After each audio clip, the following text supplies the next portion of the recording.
And we are live. I don't know, can you hear me? Yes, we can hear you. Okay, Yes. thank you. Somebody said it. I was like, I don't know if they can hear me and I can't hear them or what. That's not fair. Oh, so welcome everyone into another episode of Into the Wildlands, where we are slowly but surely getting into the some of the more important parts of the story itself. Everyone has started to make their way towards the northern jungle where the crater fell, where visions of undead and other horrors have been revealed to Dorngal in a I guess prophetic vision from a monster that they encountered. But how are you guys? I saw some of you yesterday for the Knoll game. Well, I mean, we haven't lost any limbs yet in this game, right? We're fine. The night is young. No, but this is true. Nobody's lost any limbs yet. Yeah, I came in late to that game, and then they're talking about how Zara was down an arm, and I'm like, what? Yeah, wasn't she hanging on? Wasn't she hanging on to like a duodenal or something the last time I saw her? What happened? Funny enough, dragons don't like being told to go fuck themselves. Who would have thought? They really don't, especially the old ones. Yep. Strange how that worked out. It's just another showing that gnolls are having expertise in the downside of fuck around and find out. It's okay though, because that kind of works out and works into something I have planned for down the road for you guys. Assuming you don't just see the entrance to this planned area and turn around and leave. Gnolls and losing arms. I'm gonna have to fight my arm. I was personally just waiting for the entire arm to be grown back as a mushroom. I'm not that high enough level yet. It's got to grow back as like some sort of mutated plant arm or some shit. The arm of I an have upper plans. Hulk. It'll play into some options in the future. Like if you ever watched Star versus the Forces of Evil, Nope. when the other protagonist Marco lost his arm to a monster. His arm became a monster that had its own personality, and it hated Marco. So Nope. I'm just gonna find the arm of Vecna, and it'll be There we okay. go. Yeah. That's fine. Yeah, I don't know. Pieces of Vecna, a little bit tame for my liking. I just like how Vecna is like the go-to. It's just like any part of Vecna's body is just now a go-to for like a cursed limb. Because he only lost a hand and eye, but people are like, yeah, here's the right foot of Vecna. For whatever reason. If I was to introduce something like that, it would be like the arm of an old one. Because that's a little more fun. And I'd still use it. Yep. Yes, you would. Look, I don't get enough time to be, the dumb one in a group. The arm of a long dead god. Yeah, that seems like a great idea. Oh, it's a perfect idea, man. And all You of a kidding me? sudden, Zatrot is now back in the world. Oh god, jeez. Can you imagine? I now Here's an I have idea. I have Agrin 2.0. You, in season 1, you took away Cassius's arm. It's come Maybe full you circle. find it in the desert. It's come full circle. Oh my god, I forgot Cassius lost an arm. That's right. There's a lot of characters that have lost limbs. Yeah. So like almost, dude, like almost all of your characters have lost a limb. Yeah. What the fuck, bro? I mean, it's very common in D&D games for people to lose limbs because, of the sheer randomness of what characters do. Well, and I mean, playing I- with sharp objects might lose a limb. I always find it more fun to maim and scar a character in some way rather than to just kill them. I mean, in some instances, you got to just kill them, but give them something to remember the event by. I'm definitely a proponent of that. I mean, lizard folk lost a leg. Yeah. That was a shark that bit that one off, wasn't it? Yep. Yeah. You were still on the dock too.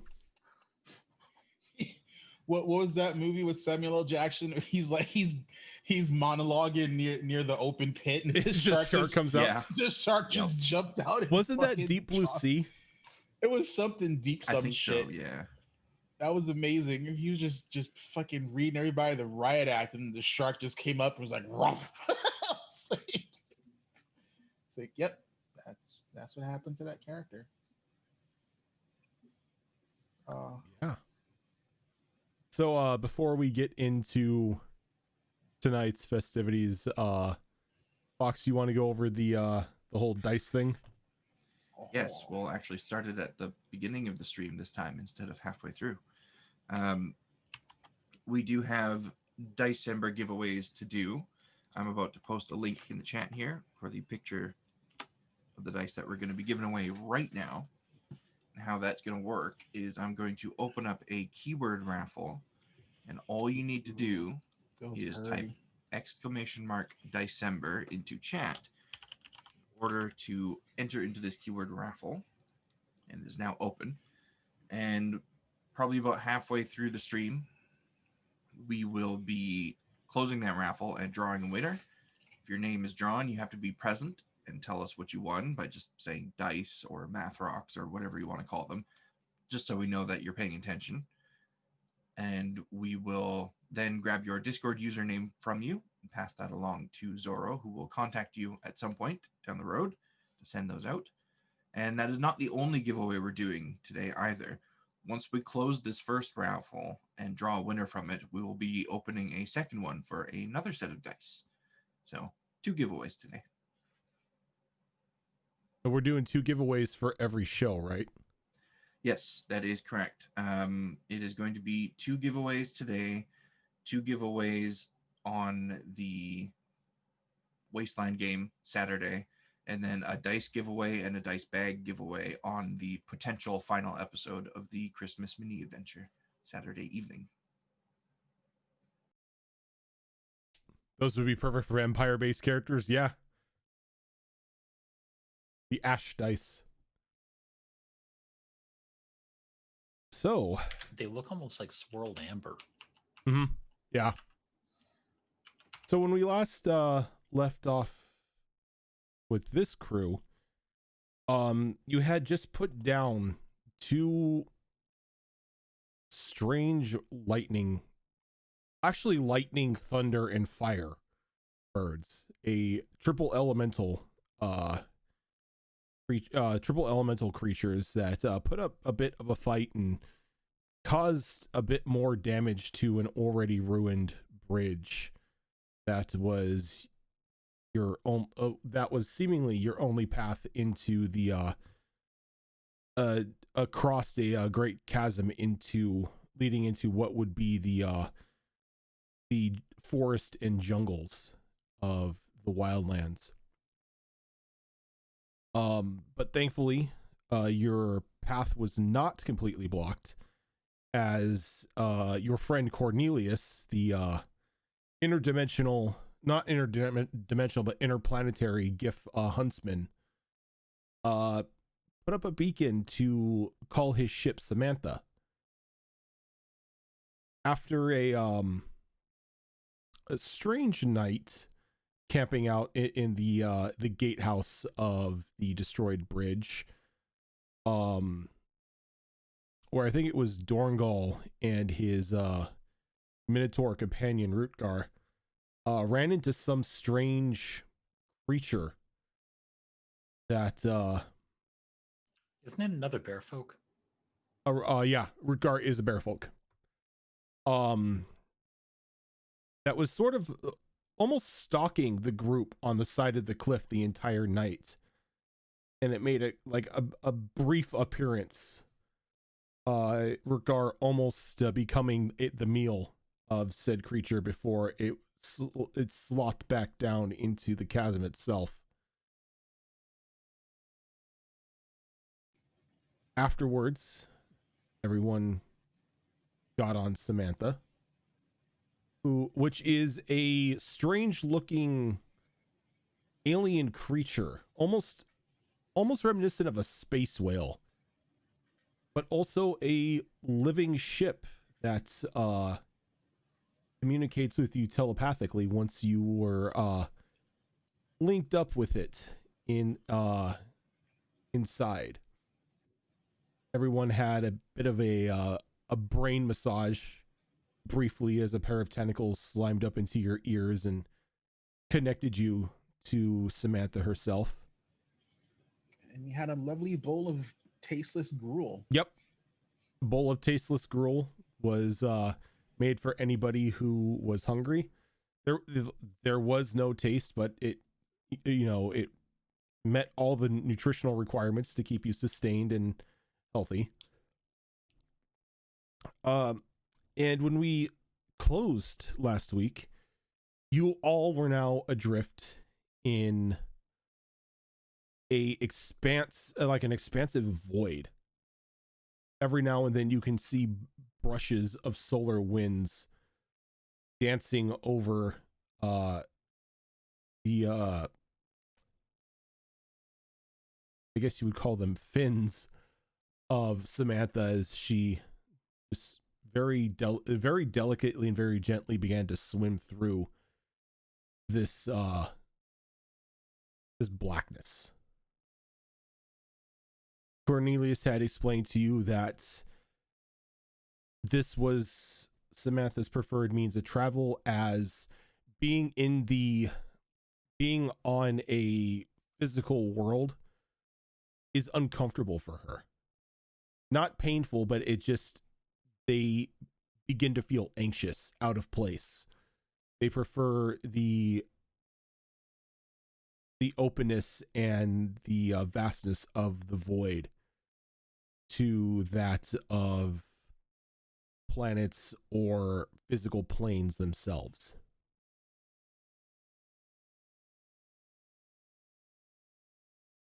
So as we pick up today, you are all standing on what would technically be the bridge. Cornelius is in a seat wearing a strange looking helmet that has multiple tentacles connected on various parts of it. His eyes are shut, but you can hear him speaking commands every now and then to Samantha, and she changes trajectory or increases or decreases in speed, almost giving the fact that they're intertwined at the moment, ensuring that this is as smooth as a ride as possible. But while he is indisposed of, he is leaving you to your own devices.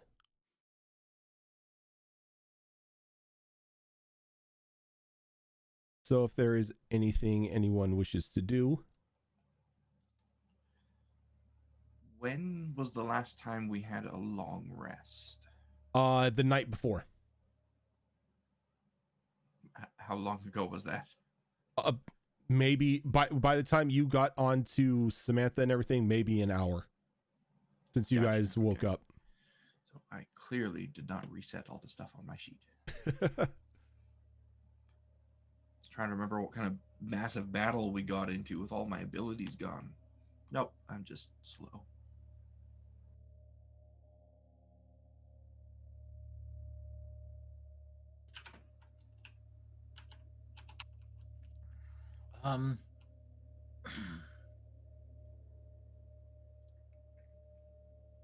Yeah, I think I'm just going to park myself in a comfy corner, side, out of the way, inside the ship. Okay.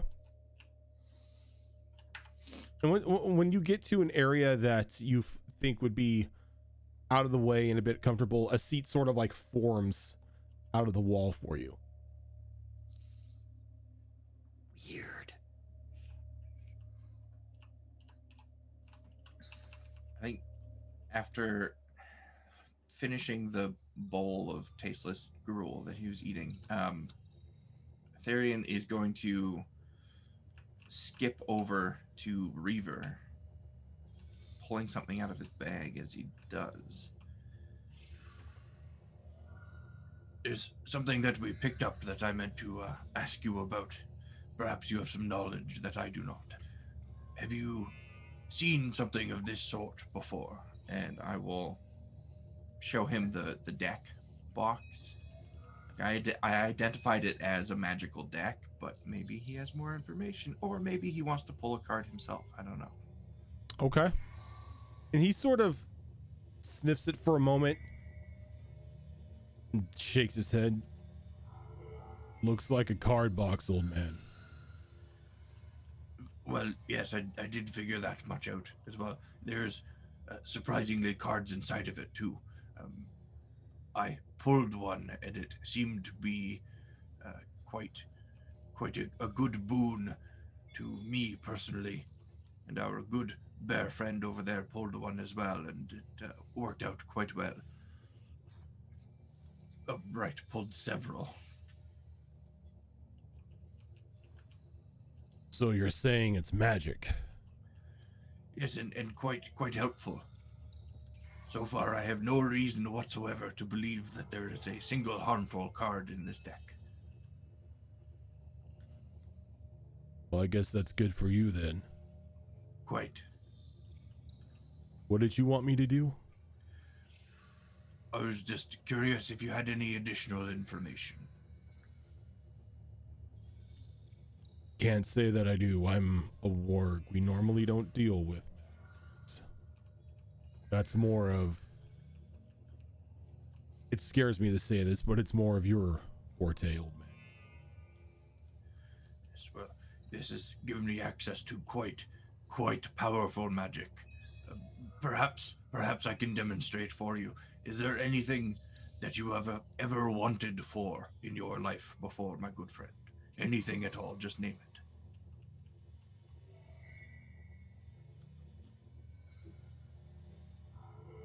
Be nice to be younger again.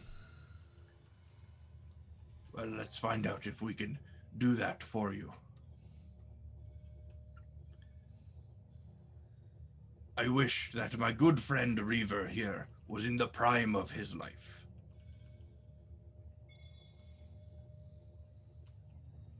Now, are we all around when he does this? If he's doing this like on the bridge and nobody's left the area, yeah, you're all within earshot of this. Okay. And as you speak this, there's a bit of a pause. Reaver looks around. I don't think it's... And as he says that, you see this soft white glow begin to like form around his body. And the fur... His fur begins to darken in areas that had lightened. Or had like grayed out in his old years. And you see that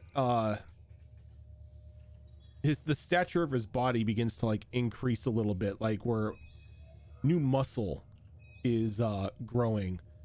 Some scars that had been on his body are now disappearing, and fur has begun to cover it up. And all of this happens within about 30 seconds. And as the light dies down, Reaver kind of looks around and just like shakes his head and, you know, tosses his fur about. And he's in, once again, the prime of his life. That seemed to work out splendidly. But you know, it actually worked. I don't hurt. Not sore anymore. Actually in a good mood. You know, I believe I can do that at least 2 more times, and if this deck is as powerful as I believe it to be, I can just pull the card again and again and again. Well, don't make the same wish twice. I'm where I want to be. Let's not knock me down to a pup. Yes, well, you'd be a bit too small to be a mount at that point, wouldn't you? And I'm a bit too old to be house trading a pup. You could always wish for the same. Oh no, I'm already in the prime of my life. Look at me. He kind of just like gives you a side eye. Strike a pose.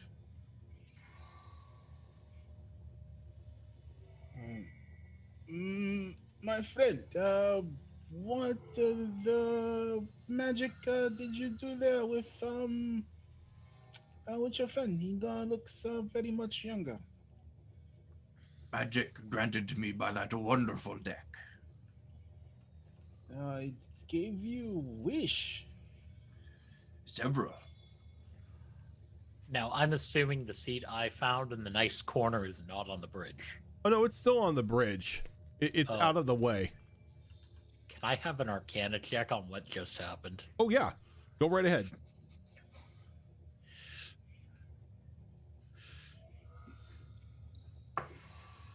$14? You just witnessed the effect of a wish spell.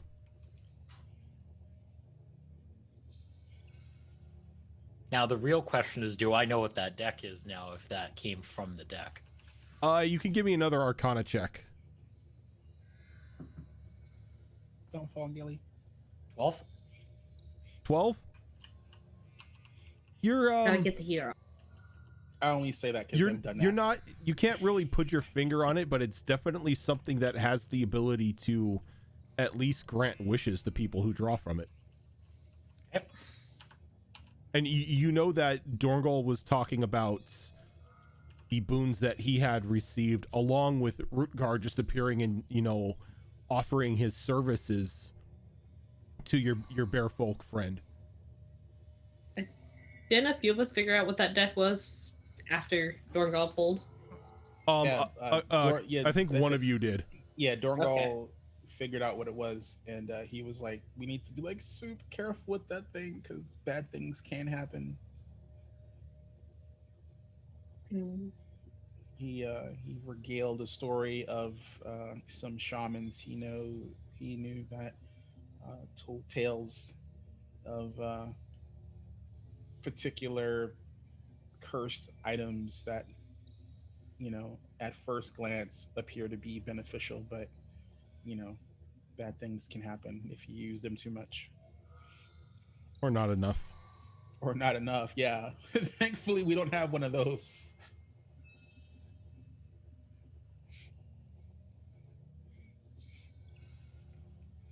And Dorngal, he'll warn Theron again. It's like, my friend, be careful to do not tempt your fate with that deck. You get boon today, but the bane could be in future. Hopefully it's not in the near future.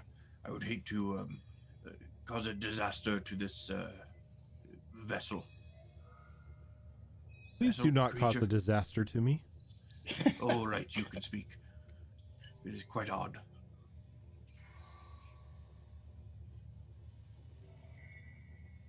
Why is it odd?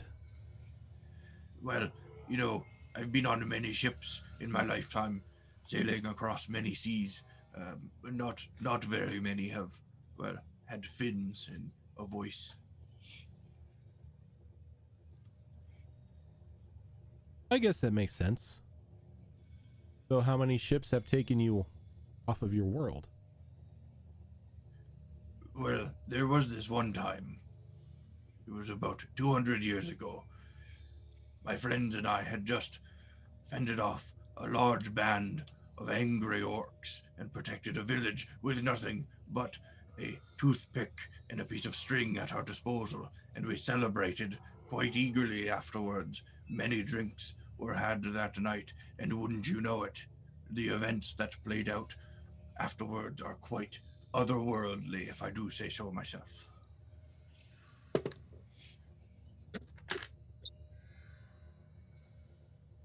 But I asked how many ships have taken you off of your world. Oh yes, well I don't quite recall that part of it. It was a lot of drinking, you see. But I feel confident in saying no more than 3 at most. I see. So you've seen this before. And as she says that, a part of the side of the ship goes transparent, and when you look out, you can see the sun. And then Oh yes, yes, yes. stars, Of course, I see that every day. like when no, I look like up. various stars up in the sky, and then strange sphere like formations way out in the distance. Dorangal is very uncomfortable. That part of it might be new. He's like, where? It's like is that really the sun? This Closer is than I remember. this is very unnerving, my friend. And then he's just gonna just start pointing at all the shit you can't see through the atmosphere, because he's like, what is all this stuff? And Seth is like, and if you look down, and when you do, the floor goes completely transparent, and you are now looking down at your world. Oh, that's That is trippy for him. That is a large planet.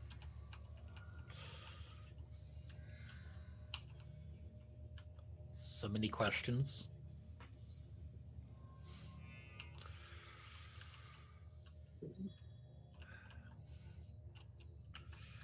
Nope. Nope. Just nope. We can't fall, can we? Oh no, you would, if you exited me, you would float, and then either freeze to death or combust, or both. I'm Uh, doing I'd quite the rather not. experience. But there's nothing out there to make us catch fire. Oh no, there's no air out there. What? Well, very little, not enough for any of you to survive. Oh yes, I think I understand. It's like being underwater, but with less water. That is one way of looking at it, yes.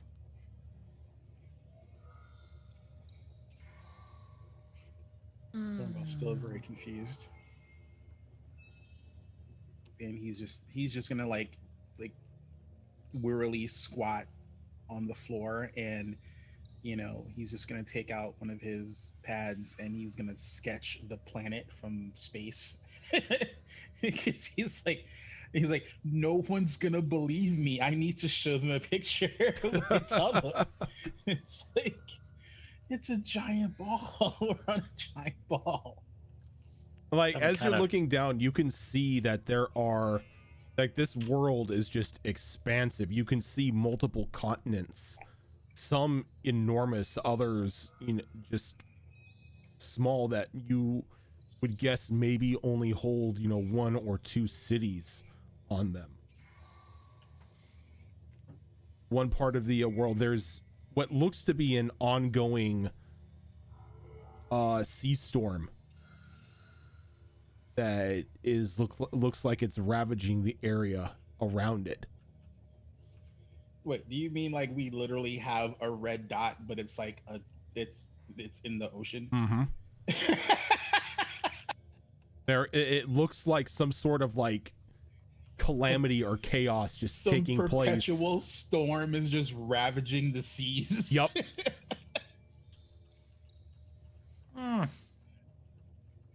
With no part of that nonsense. There's even one part of the world that when you look at it, no matter how hard you try, there seems to be some sort of sheen over it that's kind of making it impossible to just to correctly discern what is in that area. You know there are land masses there, but just the way that it ripples and then it moves, you can't discern if it's one, if it's many, how they look, if they're connected to one another, if they're spread apart, or even the distance.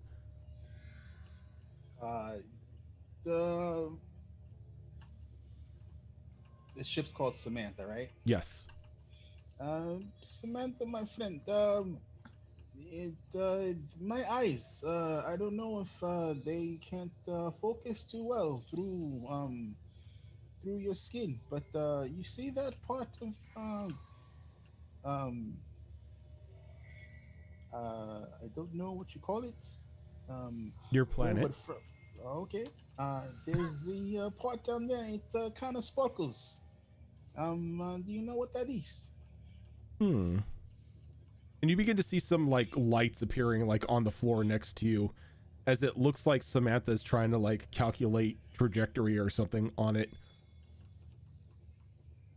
There seems to be some sort of, I guess your people would call it a magical storm around the area.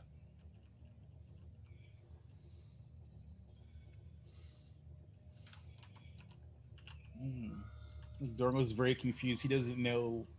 Actually, would he know? Can I make an Arcana check to see if he would know any tales of like an entire continent? You can give me a history check. Sure, I will fail a history check because intelligence is always low on my characters. Not always, just mostly. Let's see. Inteligente.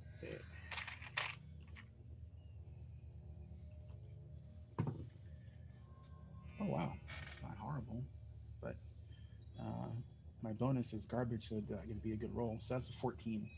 A 14. You don't know anything specifically, though. You do recall hearing sailors back in the tavern in the back in Final Rest, speaking of an area known as the Lost Sea, and some sort of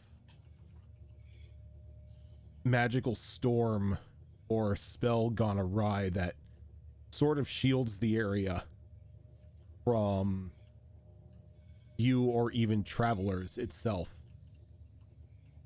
There's always these rumors that ships that go in never are seen again.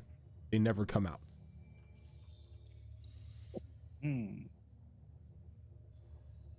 Durngol makes a note. Can he recognize any land masses from maps that he's seen that would be close to where this maybe Lost Sea area is? Surprisingly, no. There, like between where the Lost Sea is at, there's just an expansive void of nothing but ocean.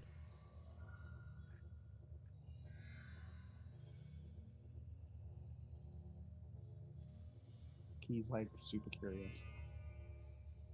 Like, Dorngo will remember this. And then as Dorngal's staring off into down at the planet itself, Samantha chimes up. I'm ready to begin my descent if you are all prepared to head into, I believe Cornelius said, the jungles? Yes. Now, when you say descent, what does that mean? Beginning descent, as you just begin to like if you're looking down at the planet below, it begins to get closer as she just starts dropping. Oh, we're falling. And then you begin to see like heat kind of start building up, and then flame kind of being pushed around the underside of Samantha as you hit the atmosphere. Does anybody know how to feather fall? I can turn into actually. Well, I can not turn into things that can fly just yet, but I can summon something that can fly that can lift me up for a little bit of time. I And don't think we're going to crash into them. as soon as you break the atmosphere, she kind of levels out and she begins to like glide on down towards the island again where the Wildlands is at. And as you begin to descend rapidly down towards your destination, she does a quick veer at one moment as a bolt of lightning strikes across the sky, almost crashing into her.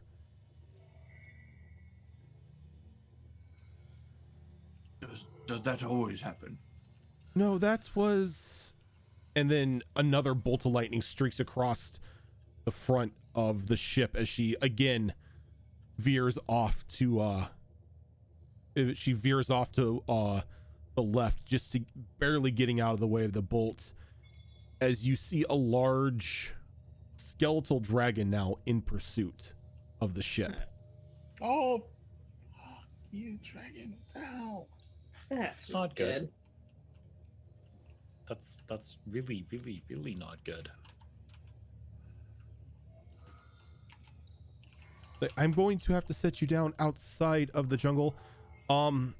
Cornelius, I'm sorry. This is going to be not very not very kind landing. It's going to be more of a jettison. You know, I'm not one to fight. I have no means of defending myself. And as she says that, she then rolls to the right as another bolt of lightning streaks out, almost coming in contact with the ship. And as she points out, as she levels out, the floor itself turns a bit liquidy as your shoes begin to sink down into it. And then you're just shot out of the bottom of the ship. Like, how far up are we shot out from the ship? You're not Yeah. really sure, because as you're shot out, you're now encased in like this hard gray-like substance. Mhm.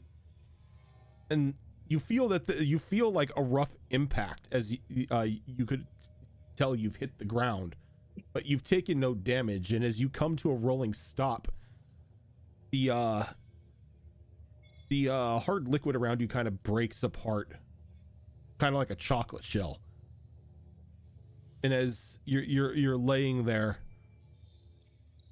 you catch like the final glimpse of, once again, Samantha like winking out of view as you see the skeletal dragon break off and fly back down towards the jungle area. All of you, though, are a little out of where you meant to land, now laying in sort of like a swamp-like area. The trees around here have been cut down and either used for either housing or rafts or whatever the hunters of the area would need. It's been pretty much deforested, leaving only gnarled stumps and roots and a very damp wetland around you. If we were to venture a guess, how far approximately from us was the dragon when it dove back into the jungle? It went a little bit of ways into the jungle, but you can give me a nature check if you want. Sure. What is my nature? Oh, that's terrible. Okay. Oh, okay. That's actually good. 18. 18. You suspect that it maybe a half day's travel from the forest edge. And did it dive in the direction that we believe we should be heading? It did. Well, it looks like we should be prepared for a fight.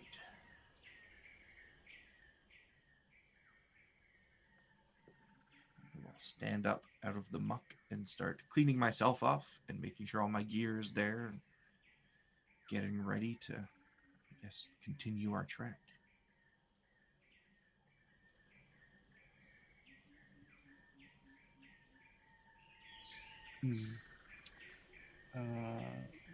Dorn is going to turn to Amelia and he's going to go, my friend, I do not have any spells to work against the great undead dragon. You perhaps have something that can help us should this thing come and, well, try and kill us. I have a few spells that will cause damage, but I'm not sure how much that will affect a dragon. Yeah, I have to hope my axe can do some damage to that thing. Dragons are pretty tough. A lot of what I do depends on constitutions, and dragons usually have a good constitution, so we'll have to see. I mean, this is true. They tend to do have good constitutions. Mm-hmm.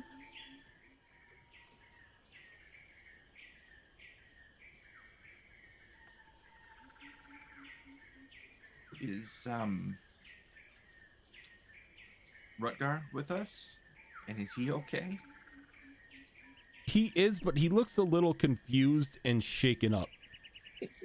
Like, ever since you boarded Samantha, he hasn't really said much. And it's kind of... looks like he has,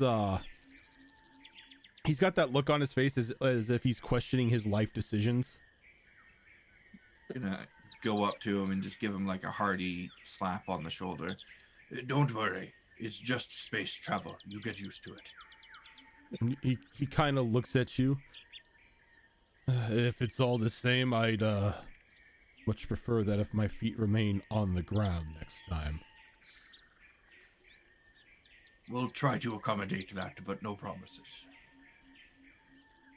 All of a sudden, Therian is Captain Picard now, just a space explorer.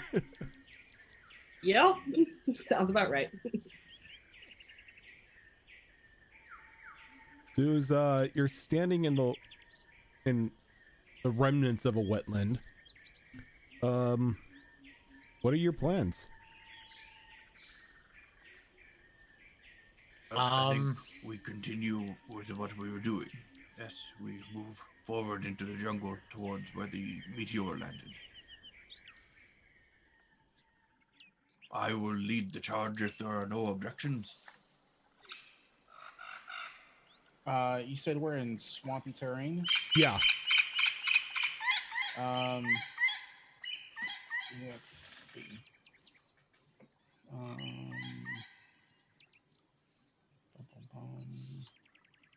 A loud ass bird.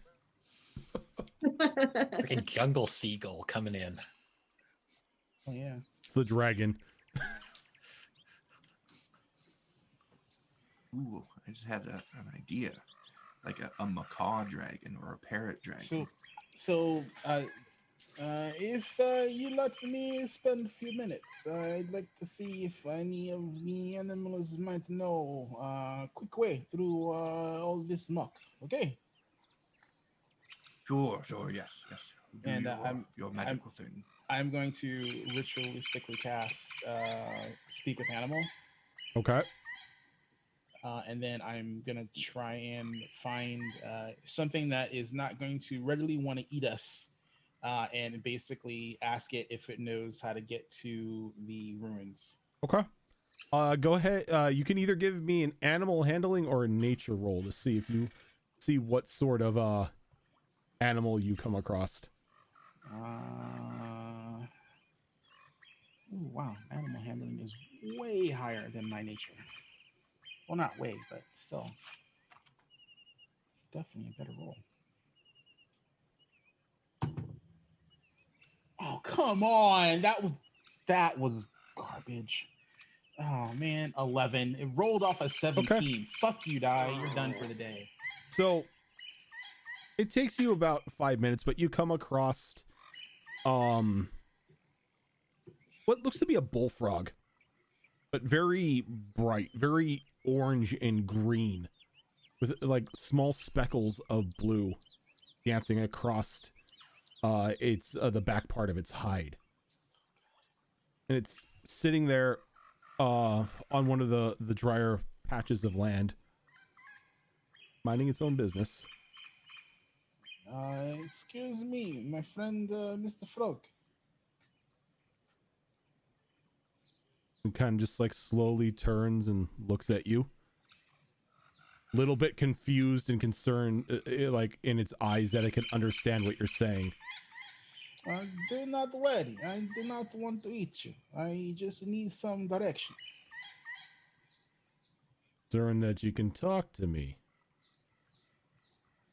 well, Normally, when people walk by, it just sounds like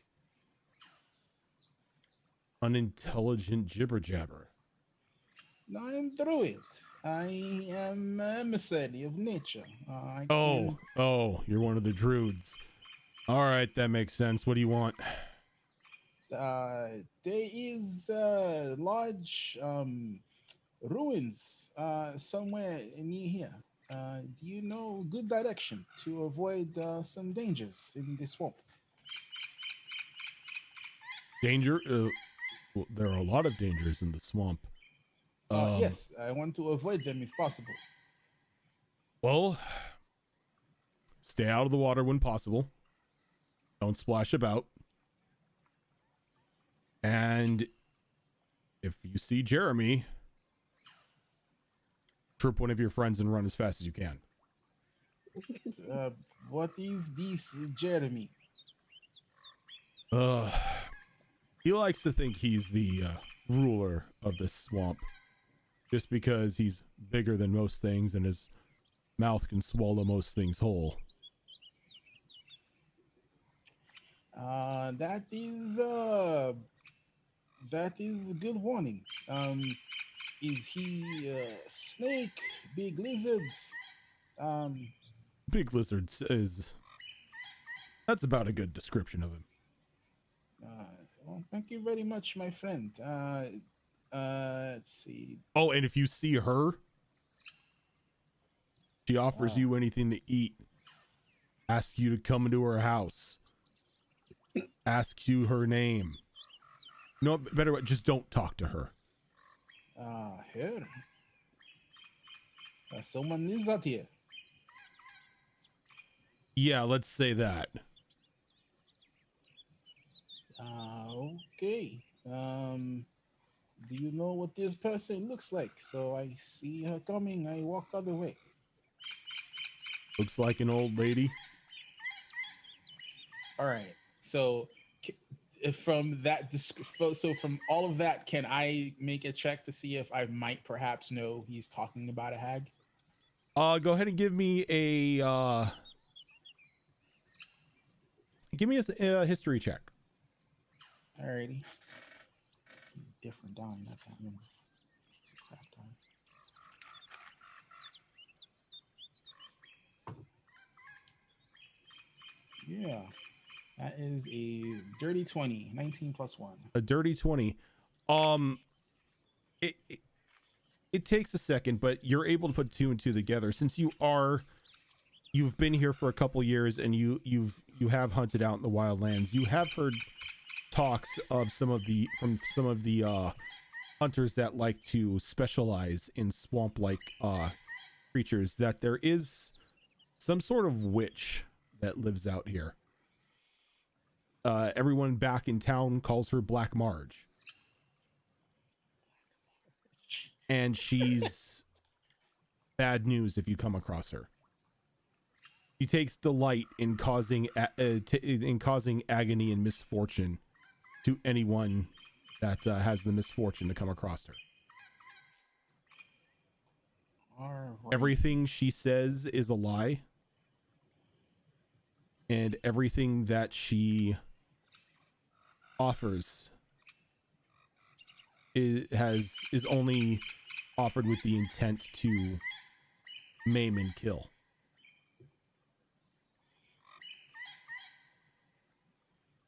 Though there is one way that you get around this. Ignore her.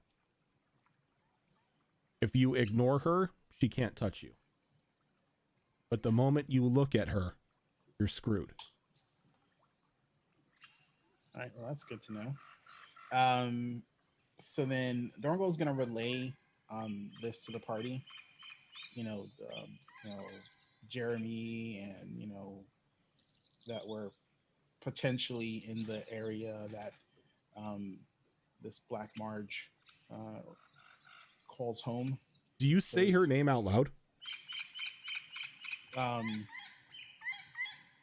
Would he know better not to? You got what, a dirty 20? Yeah. Yeah, you would know better. You know that saying her name sort of invites her. Okay. So then, crap. So he's like, in his mind, he's like, how can I relay this information without Theron knowing that I'm relaying this information? Because if Theron knows her name, he's gonna say it out loud because Theron. It's -2 wisdom. It's just he's just gonna be blurred out. You know what? Hold on a second. Let me see. Oh man.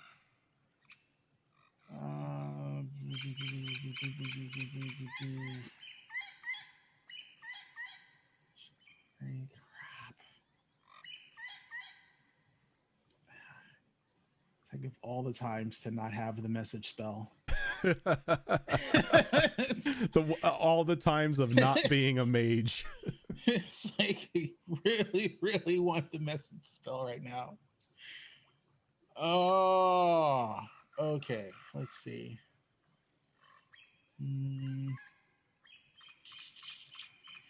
Yeah, this is gonna hurt. All right, so he is.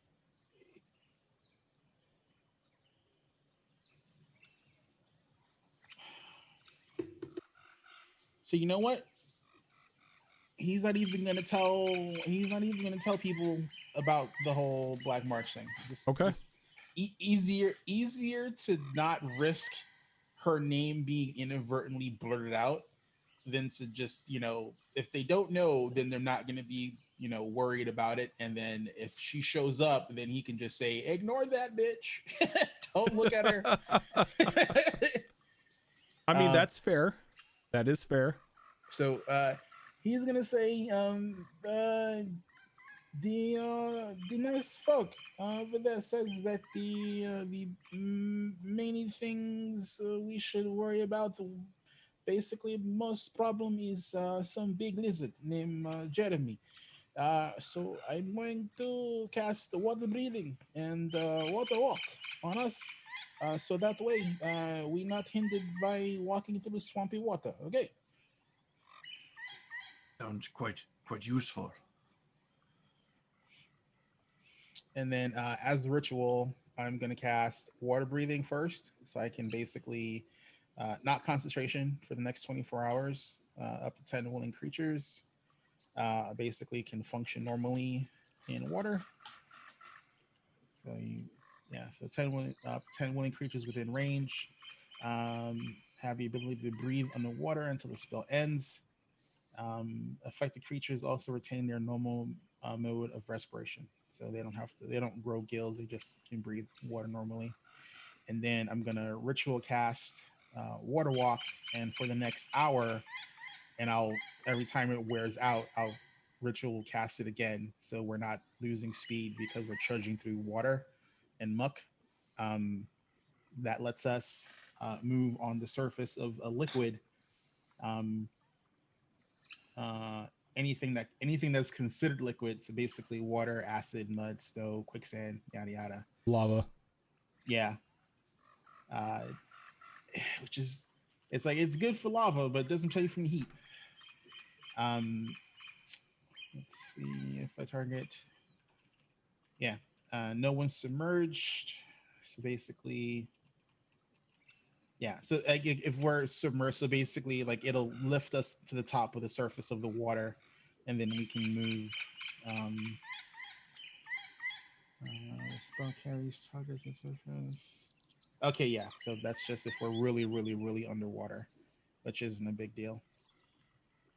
So, so that's what I'm gonna do, and then I'm gonna suggest that we make use of the time and we hoof it.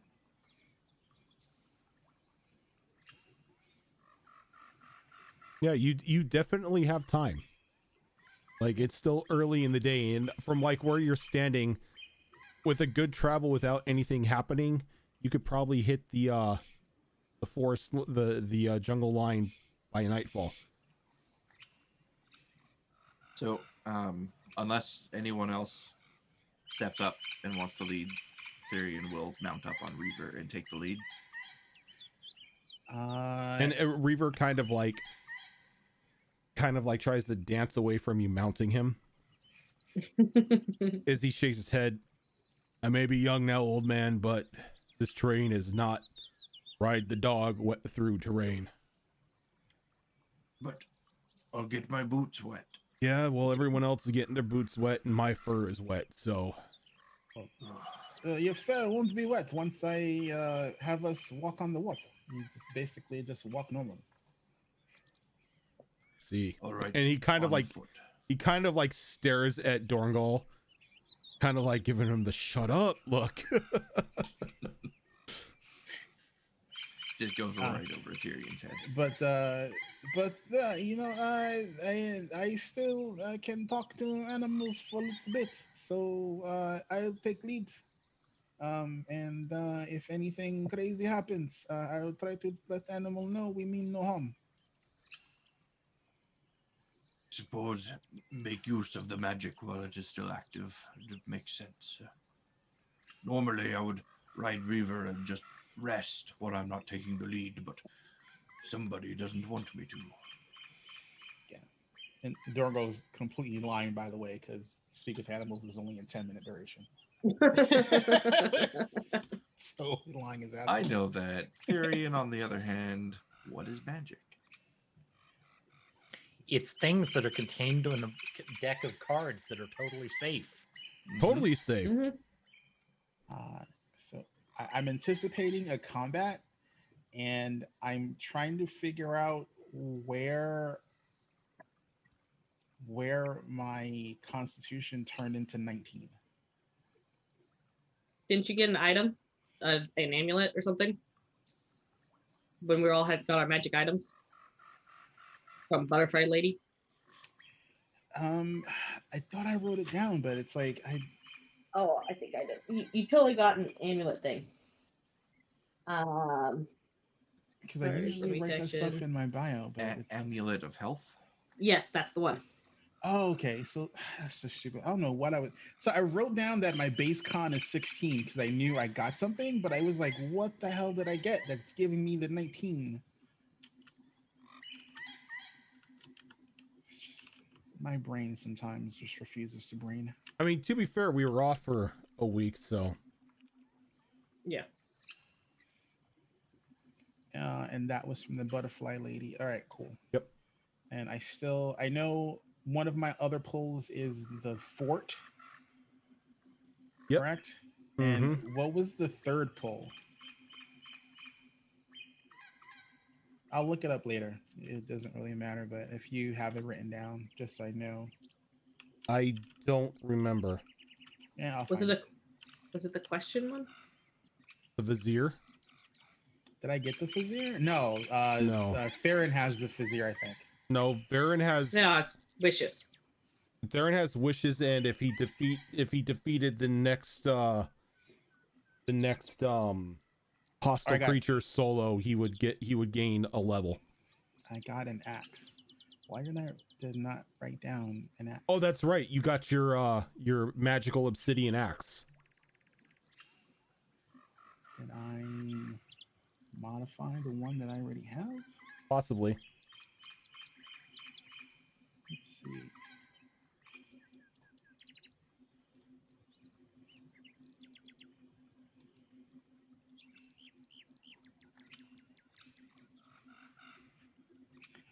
You know what? My brain has been having issues the last few weeks. I don't, I don't need, any comments from the peanut gallery, sir. Yeah, I couldn't even remember what you got for the third item, so I'm the DM and I forgot. I'll just say I'll just use the +1 until I know better. Y'all expect me to take notes on what magical bullshit you're getting? I took notes. I started writing stuff down and then I stopped for some reason. So I don't know what happened that I stopped writing down what I got. It's like, looks like you're gonna have to draw from the deck again and maybe get that card. yeah, it's like I wrote down Rutgar. I started to write down the amulet, and then I stopped writing down the stuff that I got from the cards. So something happened to distract me in game. So Probably dying. Could be. Usually that happens. Dying is very distracting. Thankfully we have stuff on the YouTube, so I can look it up. Mm-hmm. So what do I need to roll for our jaunt? You need to give me a skill check. Like whatever skill check you're going to use to hopefully successfully lead everybody through the start of your journey through this wetland or swamp or bayou, whatever you want to call it. And then afterwards you give me percentile rolls to see what happens during that time. Roll survival, since that is the best. Okay. That's a D12. We can't roll that. D12.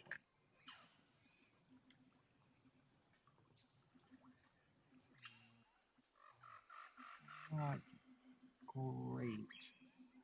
So let's see, 8. So that is a 17. Okay. And you want percentiles, correct? I want percentiles. Yeah, you would want percentiles. Let's see. Yeah, I was knew that was gonna happen. That's a 26.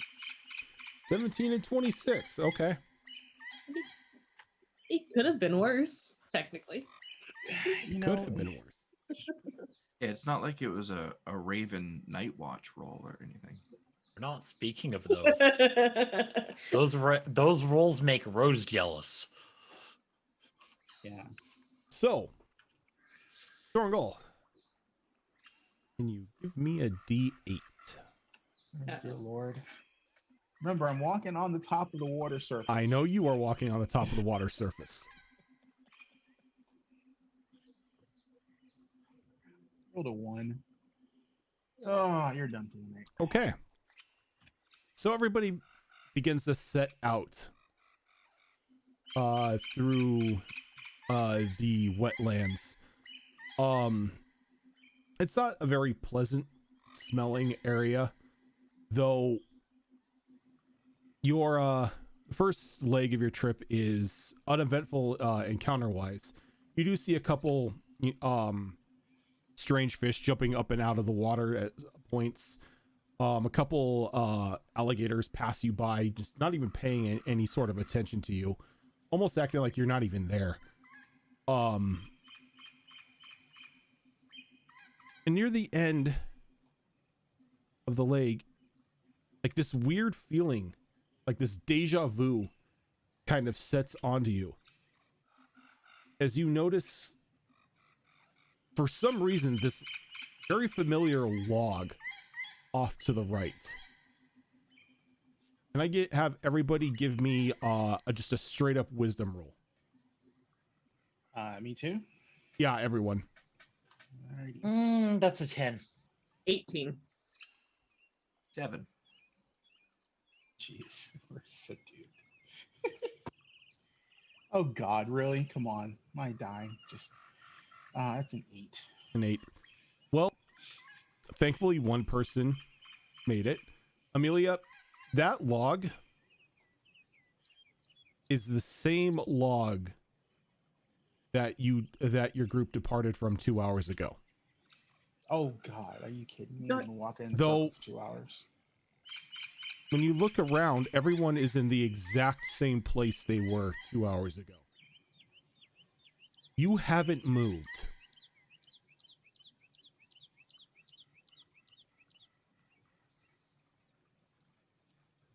Thorngle, I think you got bad directions. No, it's not like you made a circle or anything. You just haven't moved. There are Ooh. no footprints anywhere. Nothing looks disturbed. You haven't moved from this location. So we thought we But were we moving, thought we were but moving. we weren't. Mm-hmm. And as it dawns on you, Amelia, everyone kind of hears this little whispered cackle kind of like carry over the air.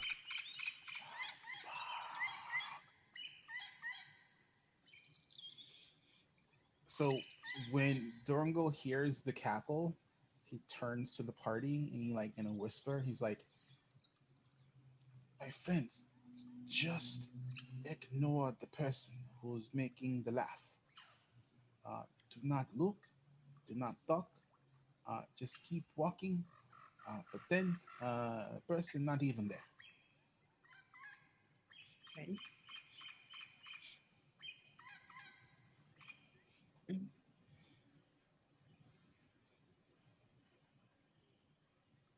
Aside from the cackle, there's nothing. But on that note, Ophelia will offer to take lead. Next one. Okay. Durungal will have to recast Water Walk because apparently not walking. Nope, for you were just standing on water. I don't recall what skill Dorngal used. Survival. Okay, perfect. I'm going to use perception. All right. That's a 14 on the die and 64. 64. Okay. And you got a 14 you said? Yes. Roll Okay. low. So Wait, your perception is 0? You said 14 on the die. No, I rolled a 14 total. I rolled low on the die. Oh, okay. I'm sorry. I heard 14 on the die. So Sorry. I'm like, why'd you roll perception 0? No. It My makes no perception's a sense. 9. Yeah. so So, even with That's the a bad roll. even with the water walking, your footsteps feel heavy. Mm. Almost as if every time you pull your feet off of the water, kind of like you have glue, not glue, but chewing gum on the bottom of your shoes, and it's kind of slowing your step, and it's more of annoyance than anything physically draining.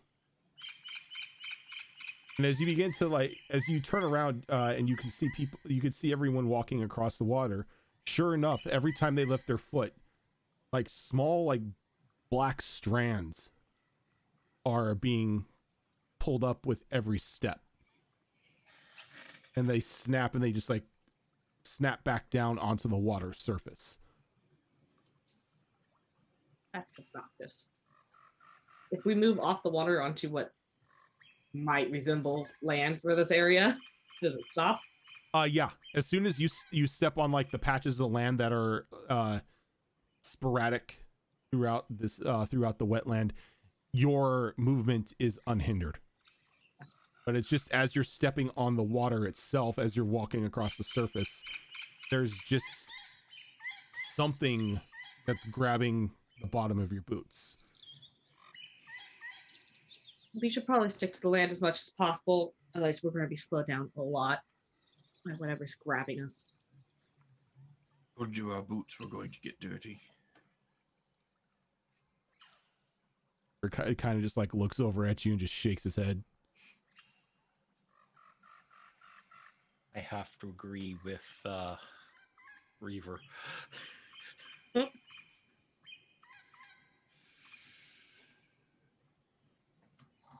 But this time around, you do make progress. You are No longer in that spot next to that log.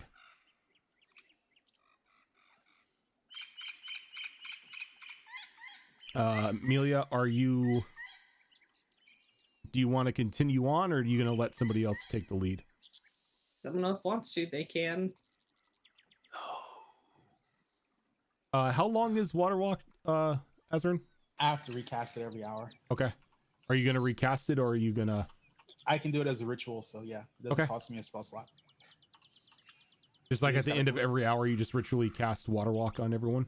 Yeah, we just take 10 minutes to Okay. cast it. It's like it's better to waste the 10 minutes casting the spell than to, you know, get caught in the water. This is true.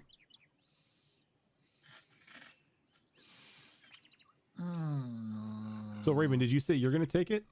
I guess. You sure? I mean, historically, things haven't been going well. I'm more What can tempted go to wrong? let someone else go for it. I mean, I can keep going. Just use the same dice you did yesterday. It'll be fine. No, those are in a fire somewhere now.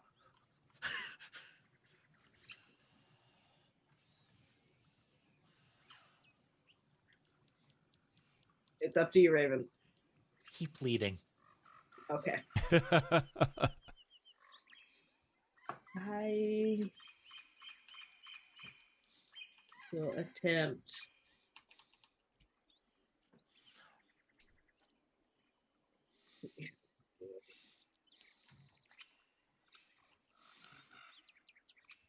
Sitting here looking at my things going, I really don't feel like intimidating nature at the moment. Yeah. Suddenly, Yes, an I will- oasis appears in the swamp. No. I guess I'll try and use nature to try to pick out patches of dry land and Okay. move us along as quickly as possible. Alrighty, that sounds like a good idea. That's a better roll than last time. That's a 16 on the die. And 69 for the house. Okay. So, thankfully enough, you're able to lead everybody along a path through the swamps to where you are hitting more dry land than having to traverse across the top of the water itself. And about an hour and a half into this trek, you come across a pair of legs kind of just sticking up out of the water.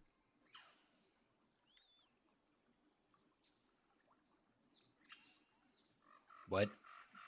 Just a pair of legs. Yeah, it looks like the lower half of a person just sticking up out of the water. Don't keep walking. What about the rest of you? Like Very much so. Does it look like an old person, like, or just like, you know, or like they're dead? You know, something pulled them in. Like, Yeah. Does this look like remains or? From the way that it looks, it looks like somebody may have been like stuck in the muck. The way that the legs are, the way that the body is positioned, and the way the legs are kind of like dangling a bit. are they writhing? Or are they just limped over? It's just limp. They're wearing what looks to be riding boots. You know what? And they're in sort of the water. Yeah, it's halfway submerged in the water. All right, we're going to lasso the feet with rope and drag them out. Okay. So as you lasso the feet, like everything just kind of like falls apart. As just this large metal trap kind of just springs up and then slams shut right where the boots were at. jagged metal teeth kind of clanging together. Size of this trap looks like it may have been able to fully catch somebody who was about 10 feet tall in it securely. Well, it's a good thing we didn't go out there to investigate. And as there is this clang, you begin to hear a growing sound of multiple croaks and ribbits coming from around the area, getting closer to where this trap has just been sprung. I suggest we move away. Yep. That is a very prudent suggestion, my friend. Yes, let us do that.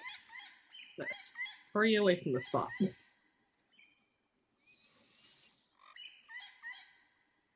I would Alright. like to keep some semblance of an eye on what's making its way towards that trap, though. Okay.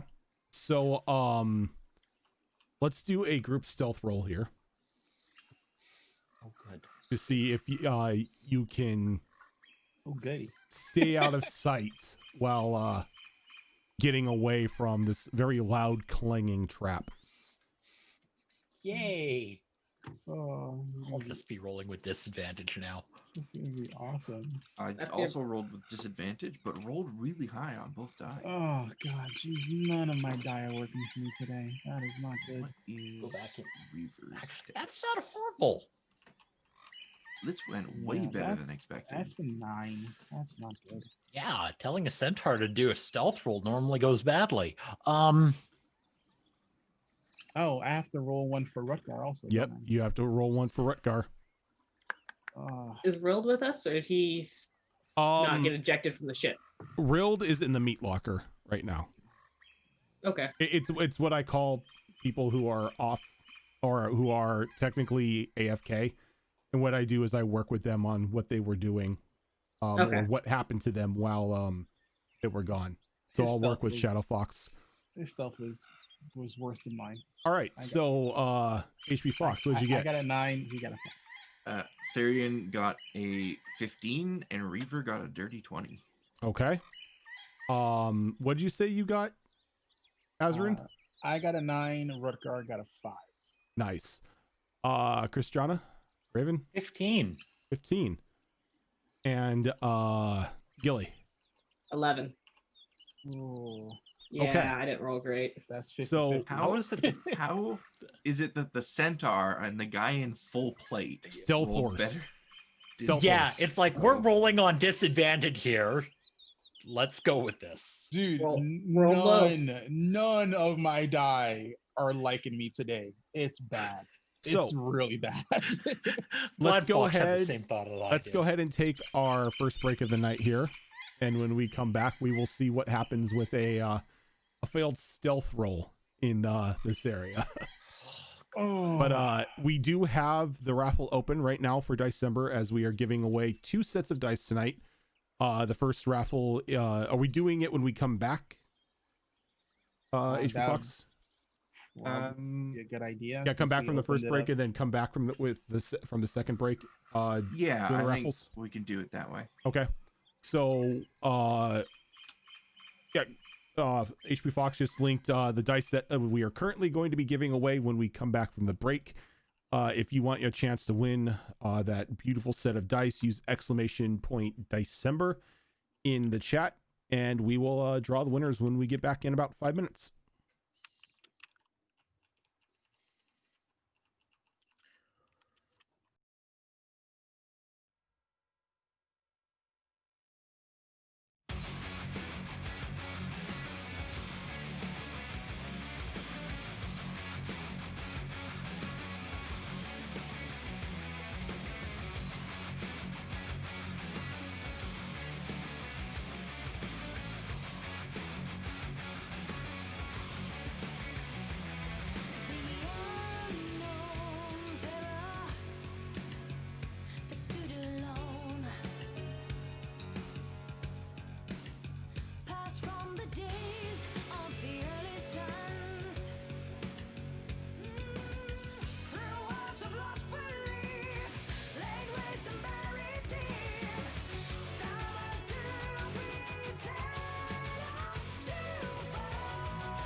Okay, we are back. Catching a lich in there somewhere.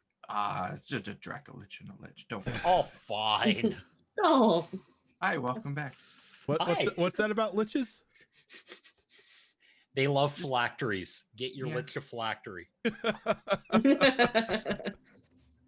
Know what to get your lich for Christmas? A phylactery. Liches love Hash phylacteries. exclamation point Vice Sember. Damn it, Fox. Every time, Shadow Fox. Every time. I'm gonna start banning you from the giveaways. This is not my doing fest. This is all Rojan. Yeah, that was just all pentakill stuff. Because it's royalty free. Yep. Yeah, welcome on back. And before we get into the probably the chaos that's about to ensue, let's go ahead and do that first dice giveaway. Yeah, so we will have. Oh God, what did I just do with that image? This is what happens when I try and talk and do literally anything at once. Is it Gandalf again? It's not Gandalf Yes. this time. I don't know how he made it into that image set, but you know, wizards. So we're going to close up the giveaway here and draw a winner. As mentioned earlier, you do have to be present and tell us what you won if your name is drawn, and then we will need your Discord username from you. And if you entered into this raffle and your name isn't drawn, don't worry, because we're going to open up a second one immediately after. So here we go. Shadow Fox. And And he purposely, he probably doped his wife so he didn't have to play today, so he can roll for the dice. Yep. He knew That's- which ones were coming Like up on that's the what list. happened. He knew which dice were going to be up today, so he drugged poor freaking Zorro.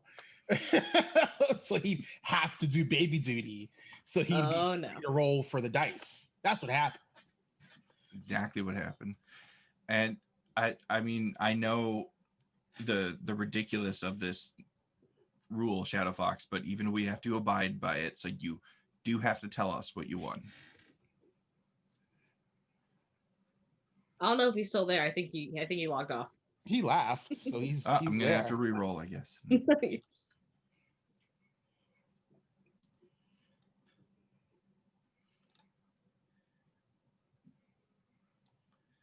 Yeah, I'm re-rolling. Just for that, I'm re-rolling. I know, right? No haikus. Nope, not allowed. That was our secret rule. I knew I it. knew He he was was just drugging me. Okay, so let's go ahead and reset this. Now that Shadow Fox won, I'm half sure I know what your Discord username is. Why don't you go ahead and DM it to me in like the year-long DM chain we've had going between each other, just so I'm sure. We are going to open up a second one here. I will post the image in chat there. Hopefully that's the right image and not Gandalf. Yes, that is the right image. This set is probably my second favorite set in all the giveaways that we're doing. It is. I've seen this set So pretty. hands-on. My sister has it, and it is beautiful. I wasn't sure about this one the last time I saw it. I think it's the green that's inset to it. It kind of threw me off. It plays really, really nicely, like when you have it in your hand. There's one trouble with dice is pictures don't always do them justice. It's really hard to capture like the subtle sparkles and stuff within them. But yeah, as people are doing right now, type !Dicember in chat. That will enter you into the giveaway. We'll be closing this and drawing a winner when we approach the end of the stream today. So, as you all rush to try to find a place to take cover from the ever-growing sounds of ribbits and croaks descending upon the area after Chris John has set off a giant, what almost looks like a bear trap. As long as it's not sentient, we're fine. Just a very large bear trap. You all at the same time see this large tree stump, and everyone runs to take cover behind it. Though the tree stump itself isn't really big enough to hide everybody in all directions. I feel like Dorngal's pulled away the poo type of hiding. But you think you're okay as you see all these small frog-like creatures beginning to hop out of the reeds and run across the water. They're maybe about 2.5 feet tall. They have spears and bows, everything like that. And they all begin to like descend onto the trap. And then they just pause as there's just nothing there, and a very confused look kind of washes over them. And then as you're sitting there and watching them, they turn and they all begin to notice a couple of you peeking your heads out from behind the tree stump. And almost like instinctively, they take a defensive position. I'm going to bring up a map here.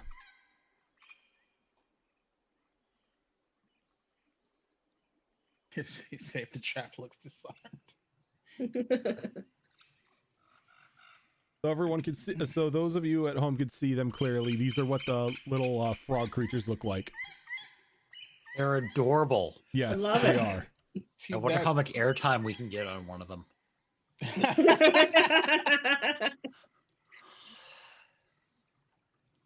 Oh, that one looked like it got into chocolate cake.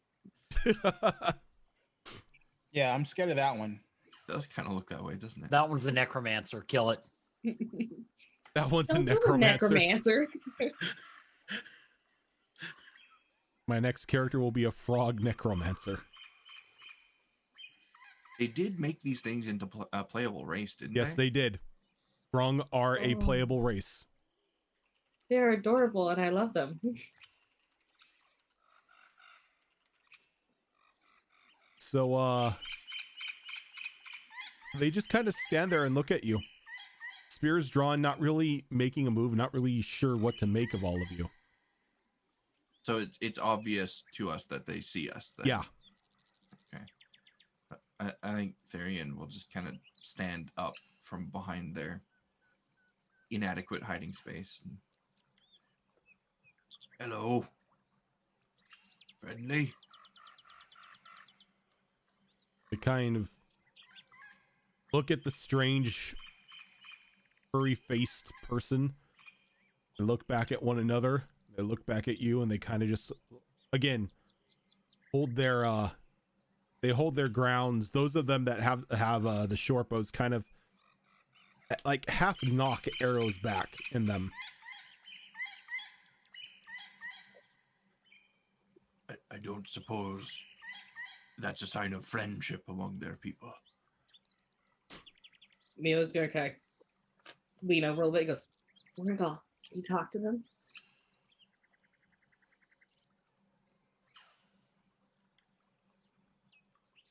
You're muted. So Dorngal will stand up like full height, you know.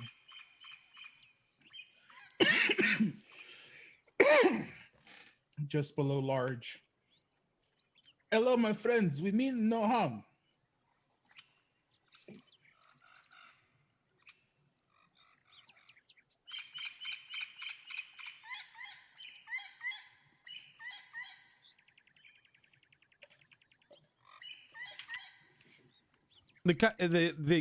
Their glance like kind of now looks over at the giant bear man, and there's kind of more of a calm look on their faces when they see him, and they kind of lower the bows a bit. And all like as they're kind of like looking at one another again, you see one of them kind of like begin to look around frantically and begin to run off. And then a couple more begin to run off, and they all then begin to follow, almost in like this frog-like stampede. And once they get about like 40 feet away from you, you see a glow from one of their hands, and a large section of reeds appears like almost instantly out of nowhere, and those behind it begin to just all dive in there instinctively.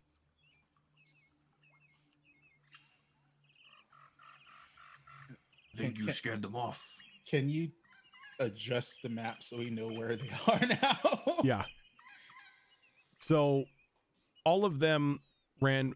Well, Bear Trap didn't run. If the Bear Trap ran, you guys would be in trouble. But they all. We saw that in Sonata. It looks like all of them kind of ran in this area and then just dove into a large section of reeds. Oh, please don't Did group yourself.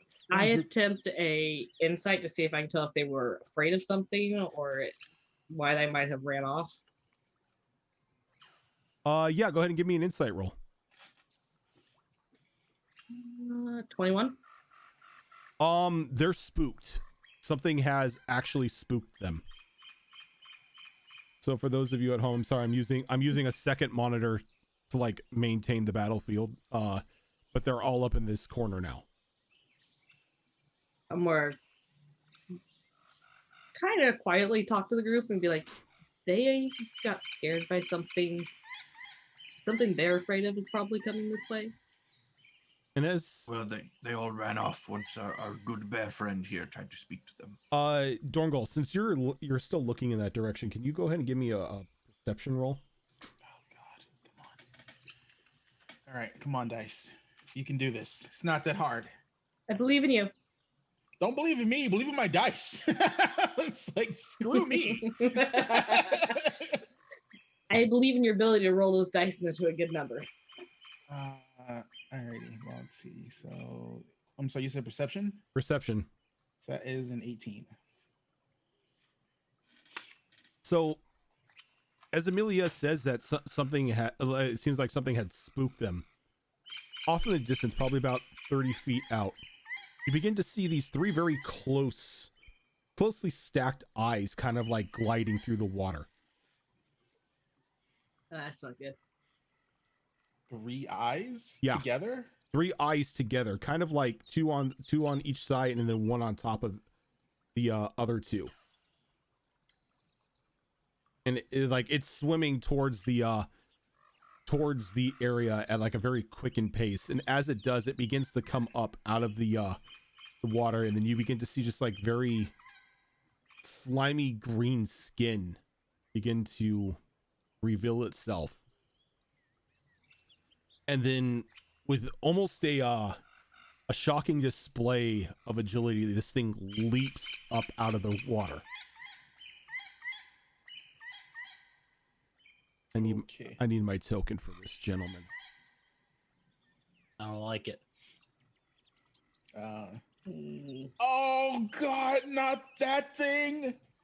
Oh my God, Ew. dude. And this Why do I remember these? looking That is frog, the frog hemoth. yeah, a frog hemoth.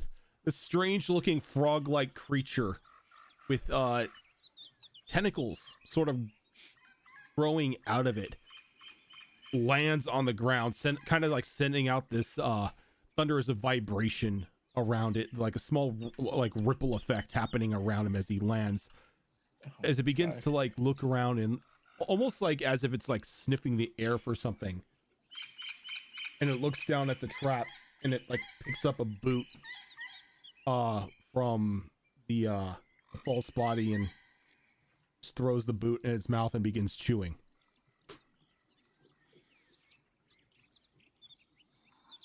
I step back behind the stump we're hiding behind. Yep. Yep, if you all want, you can all give me stealth rolls to hide from this thing. Yeah, Yes, I wanna hide from this thing. that's better.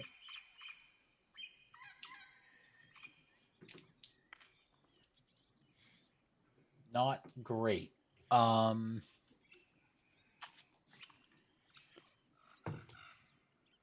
7.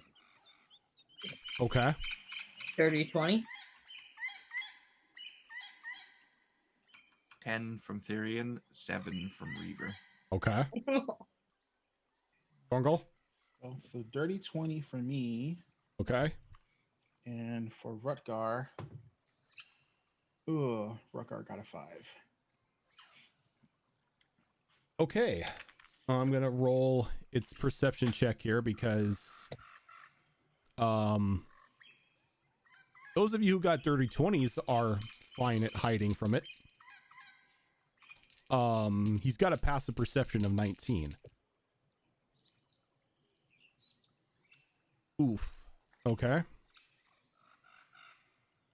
So as he's chewing the boot, like one of his eyes kind of just like begin to scan around the area, and then it stops within the area that you're at. And like the rest of the eyes kind of turn, and then so does its head. And it kind of begins to slam the tentacles on the ground as it's like bouncing a bit. And it runs a bit towards the group here. Where's my, that's not the ruler. That's initiative track.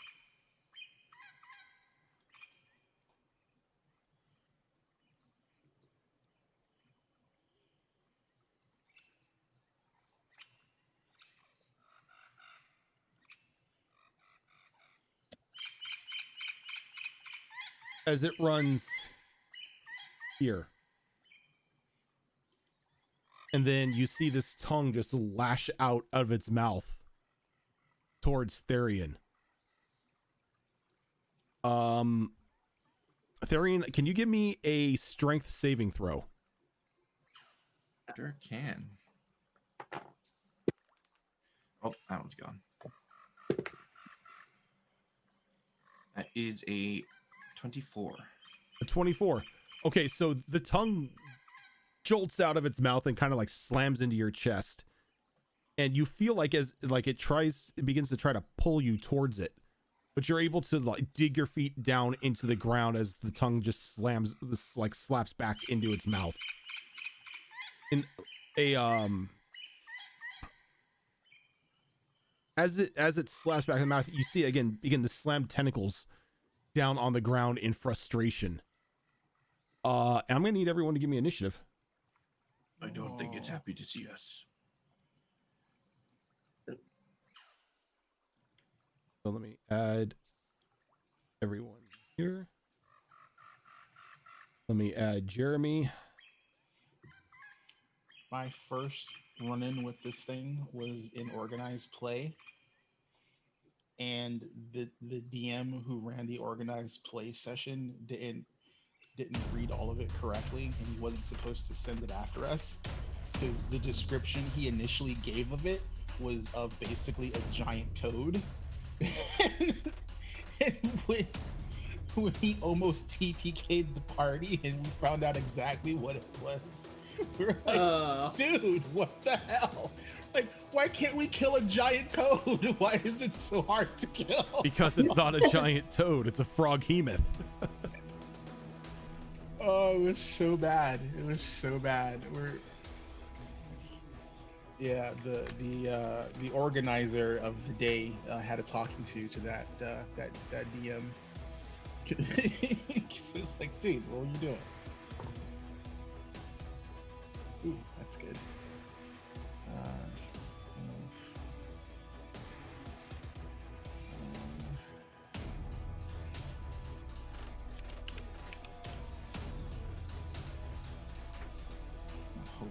Fingers crossed. Good roll for Rutgar. Good roll for Rutgar. Not a good roll for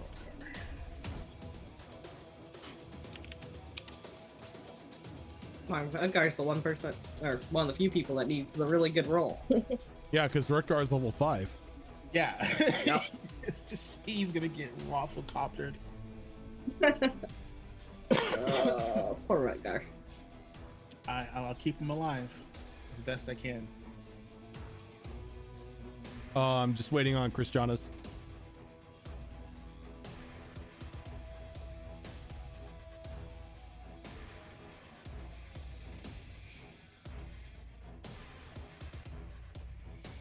As Raven frantically tries to find across all his monitors where everything is. Yes. Well, that was more the problem. I'm like, okay, I've got most of the things. There we go. All right. Dorngal, you're going to kick us off. And we got Amelia on deck afterwards. Nice.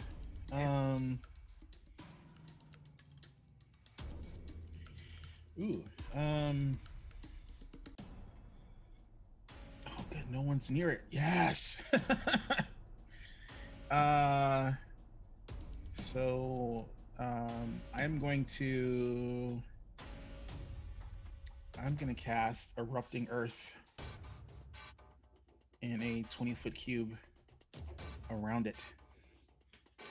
And it needs to make a DC 16, which I'm pretty sure it's going to make. Dexterity save to, let's see, yep, for half damage. A 10-foot cube? 20-foot cube. 20-foot cube. So basically, choose a point you see, so I'm avoiding us. So basically, I want the wall of the cube to basically be him. So that way, like that's the front of the wall. All right, go ahead and draw the cube on here because I don't have a.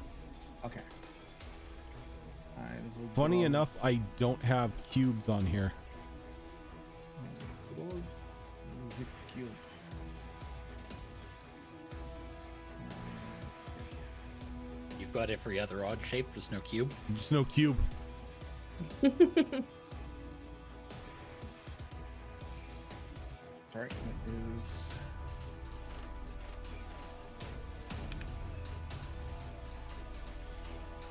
That's 20 foot. The cube is just 20 foot by 20 foot by 20 foot, right? Yep. Yeah. Okay. So, oh wait, so let's see. So 5, 10, 15, 20, 15, 20. Boom. Okay. Yeah. All right. And he's got to give you a DC 16 what? Dex save. He's going to roll a 4. Takes full damage. Nice. Give me one more D12.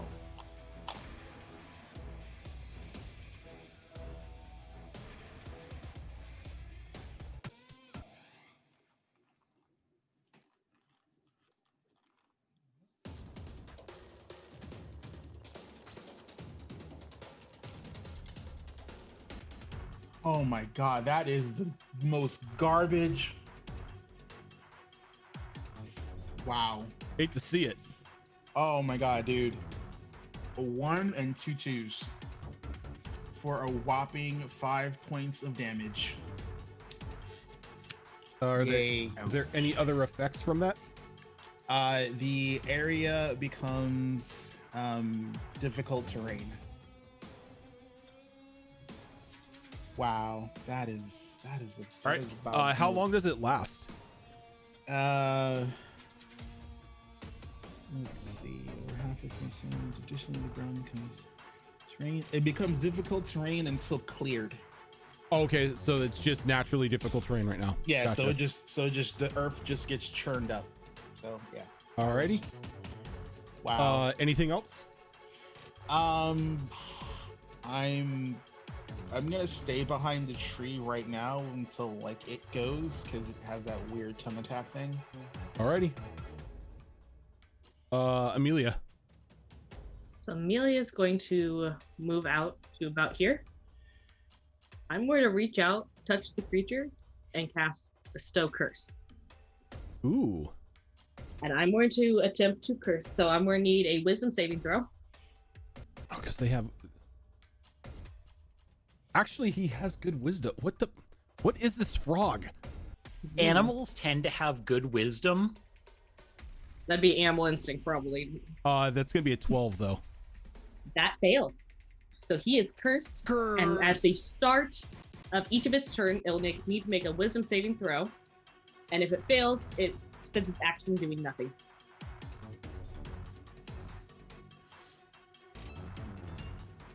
That's one of the 4 I can choose from. Very nice. Let me see here. And this is why you don't let death clerics rampant in the middle of a party. I mean, technically, any cleric has this spell. Yeah, but death clerics are notorious for doing things like that. Yes. Okay, so what does he have to do at the, on his turn? A wisdom save every turn to see Okay. if he actually can use his action. Alrighty. For 1 minute. All right. Anything else? Do I have a bonus action I can do? Nope, that's everything I can do. Is All that right. concentration or? It is concentration. Christiana. Just reading something. But Now, I am can I warcaster. hex that at the same time? Yes, because a curse and a hex are 2 different things. Okay.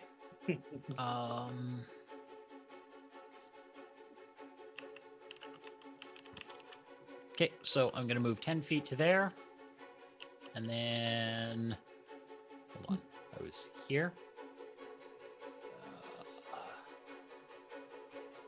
10 feet to there, and 40 feet to there. I have to get a 30-foot straight line charge on my target.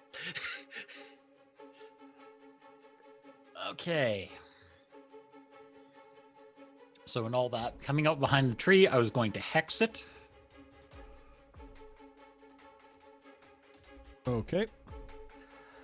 And I'm then just we'll gonna. pike. I'm gonna mark him with a little skull too, because technically the effect I have on him right now is already the hex circle.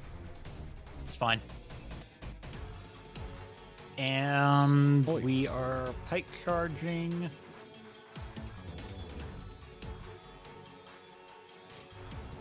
Hey, Grant, how you doing, dude?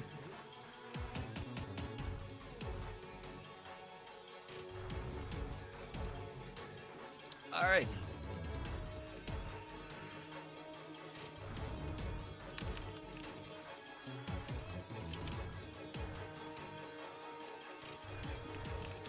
How do I play this character again? Okay. Does a 22 hit? A 22 will hit. Okay. So I am going to burn an Eldritch Smite on that, Okay. which is 4d8, 4d8 plus the hex. Does the hex add anything? I can't remember. Yep. Yes. Hex adds 1d6, I believe. Adds a Also, d6, 2d6. Which of his for the- abilities did you hex? You know what? We're going to hex his. How much of an ass do I feel like being? Wisdom. Yes, please. Gonna hex his wisdom. Mm-hmm. Okay. Okay, I think I've got all the dice I need for this. 48 for that, yes. 2d6 for the pike charge is 2d6. Yes. Okay, good.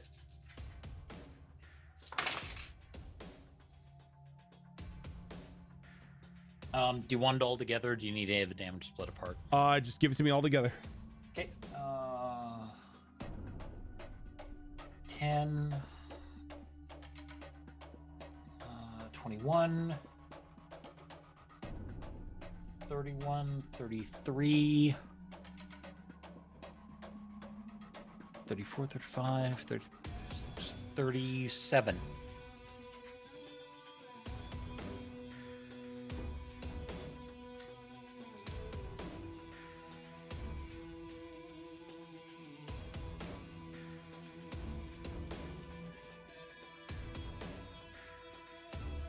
Okay. And second attack since I'm here. Probably a good idea. That's a 23 to hit. That'll hit. Need one of those, and it's just the d6 from the pike charge, or from the hex. 12, 13, 15, 16.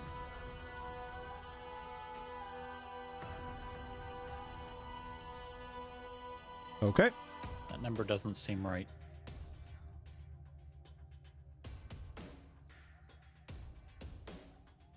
$17. 17. And one more on the last attack too. Sorry. All right. All right. Froggo here has to make a wisdom save, you said, right? Yep. And he has disadvantage because of the hex. Yes. He does not, unfortunately. It's only on ability checks. Checks, not saving throws. Oh, okay. Wisdom. That'll be a 22. He'll make it so he can use his action. He can use his actions. Well, he's got 2 candidates in front of him.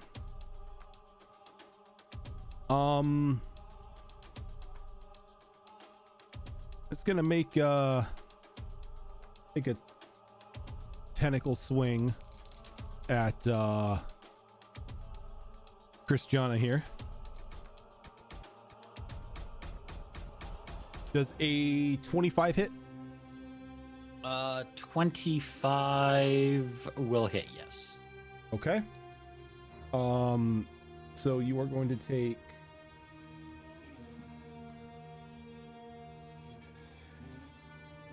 16 points of bludgeoning damage, and you are grappled. And he's gonna. Oh, Dorngal is not Dorngal, but Therian is in range. He's gonna lash out his tentacle towards Therian. Therian, does a 20 hit you? Sure does. Right?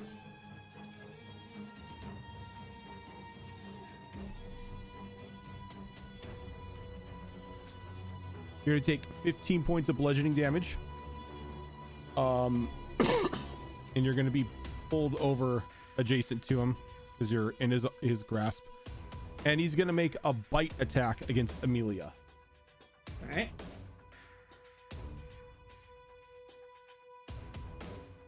Does a 25 hit? Yes.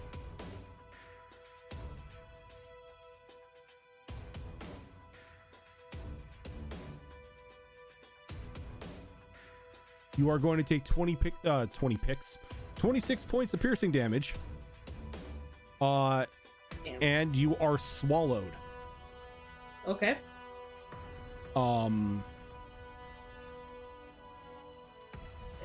So I'm just gonna. Yep. You kind of vanished here. I do maintain concentration on my spell though. Nice. I rolled a 17 for that. Oh, sorry, 16 for that.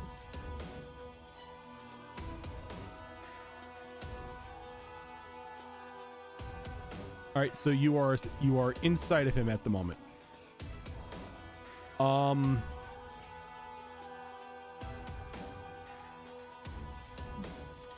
And I think what he's going to do is he's going to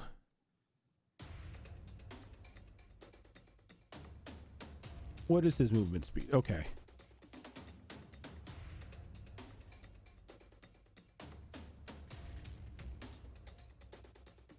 Because of all of the what do you call it? Because of the difficult terrain, he can only get there. He doesn't have a great land speed. And since he's a big creature, he has more of a body to get out of. But he's gonna take his friends with him.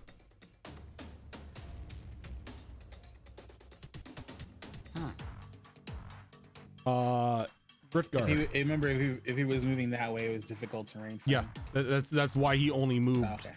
that many spaces. Let's see, Rutgar. Oh.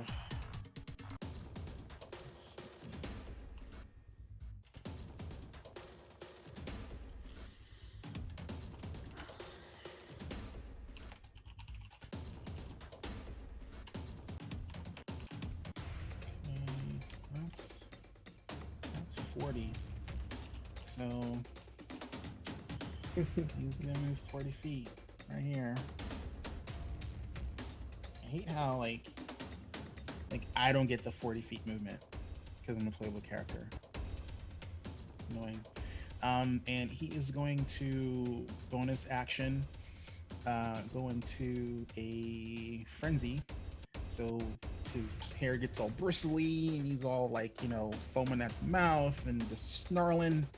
And then he's gonna do multi-attack, and he's going to attack 3 times. One with his battle axe, one with his warhammer, and then he's going to bite him.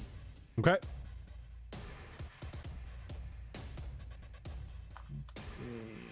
I'm just gonna do the damage separately. So, and because he's frenzied, he has advantage on attack rolls, but attack rolls against him also have advantage because he's frenzied. So it's reckless. Yeah, it's basically, the frenzy's reckless attack. But it lasts for a minute.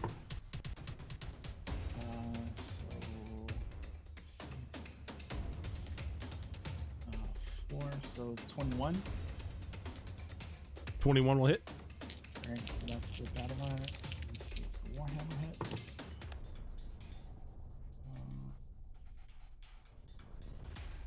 3. How much damage? No, I'm just Oh, want I to thought- see what hits so I can just roll. Gotcha. Warhammer and the bite. 19. 19 will hit too. Nice. All right. Cool. So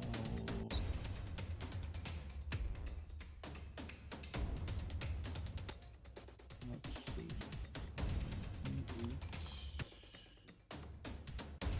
I'm gonna roll the damage separately. So this is the battle axe. That's 10 points of slashing. This is a warhammer. 6 points of bludgeoning. And the bite.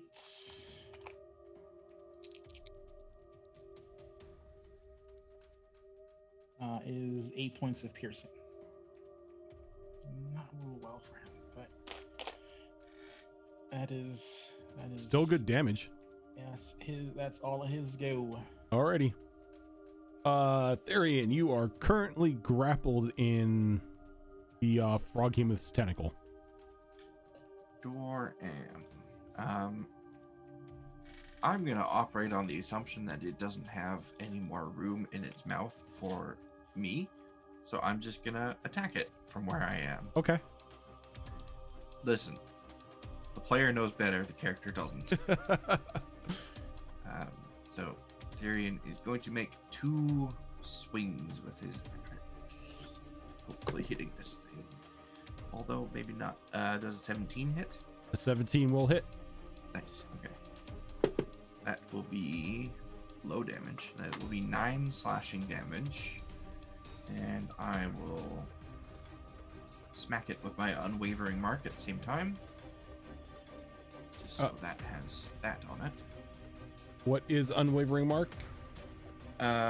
It has disadvantage on any attack roll that doesn't target me, and if it does damage to anyone other than me, then I get to use my bonus action on my next turn to do a special attack against it.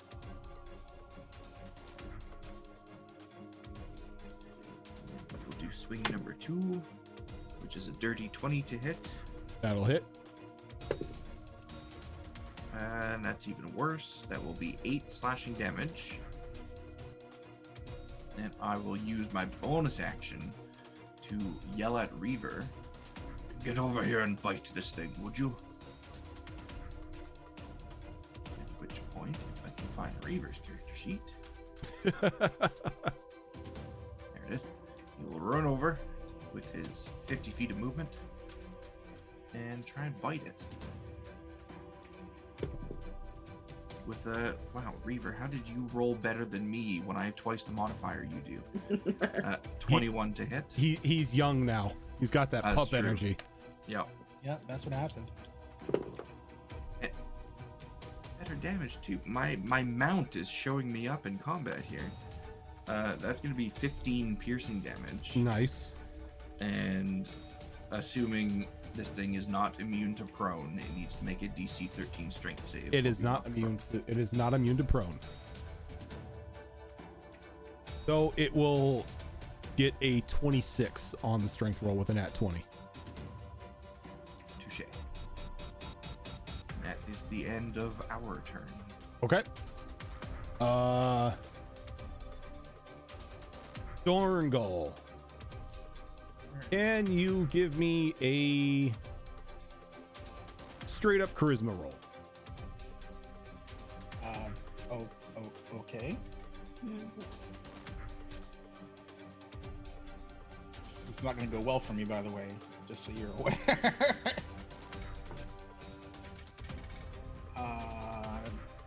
12. So slightly better than meh. All right, go ahead and give me a D4 and half it.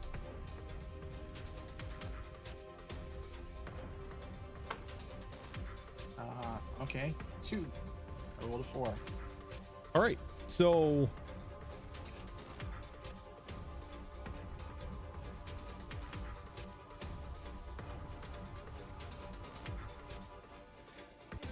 two of the little grungs hop out of the reeds, and they kind of like look at you and they raise their weapons and they shake it to you, kind of like signaling to you that they're there to help. Oh, hell yeah. Oh, and you got the good ones too. Ooh. And what they do is, you see both of them kind of like begin to move their hands around, and you see, being a druid, you see nature energy beginning to swirl around in their hands, and then almost in unison they thrust their hands out, and sorry.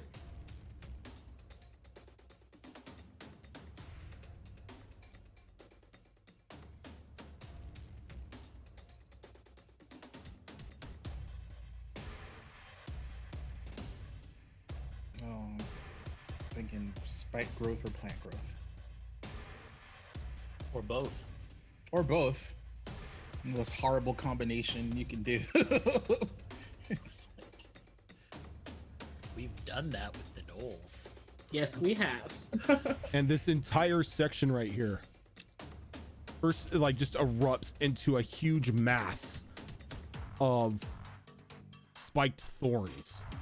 nice. As yes, they have comboed spike growth and plant growth.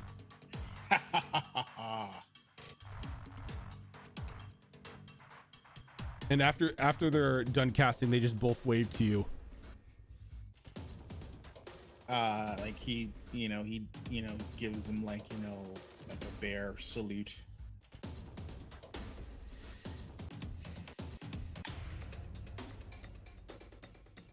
And it's your turn. Oh, that's right. It's my go. Got distracted by the helpful frog people. I rolled for all of them on you, and they all find you friendly. Oh, nice. For some reason, they like the giant bear. It's the nature energy the bear puts off. So I can only go 30. So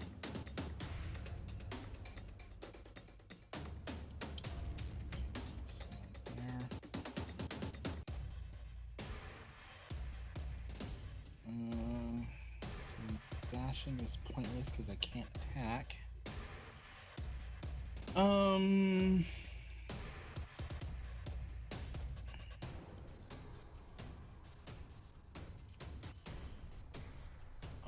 Let's do.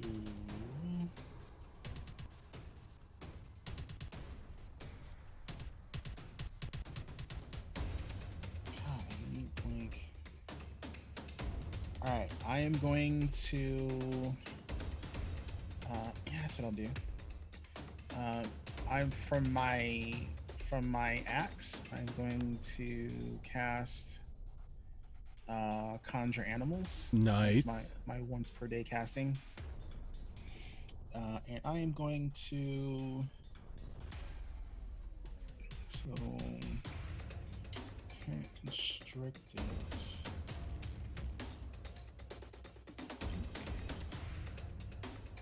I think the giant boulder.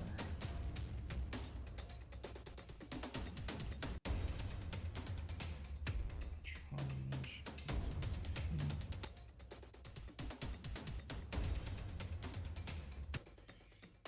Target takes an extra 2d6 slashing damage.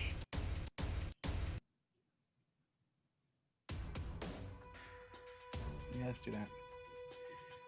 So let's get decent enough hit points. So let's see how far is the range.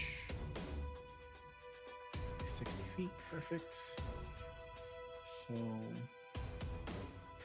I'm gonna cast it over here. What are you summoning? Summoning a giant boar.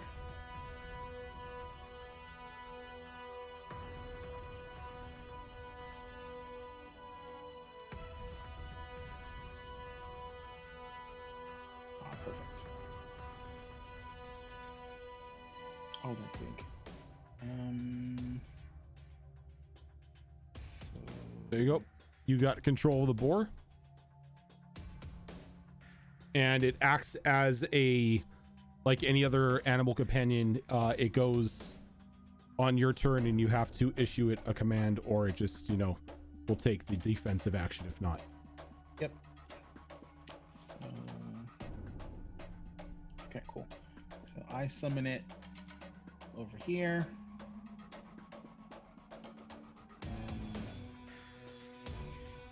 And it's going to charge right at this guy. Grrr.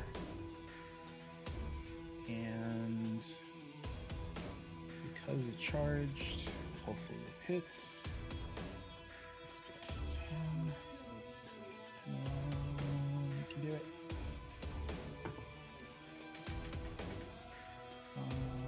So 24. 24 will hit. Alrighty, awesome. So the target takes an extra 2d6. So 2d6 plus 2d6. So Yeah, giant boars have nasty gore charges.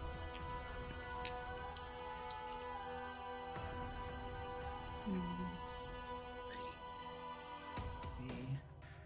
that did better than me, except one stick. So let's see.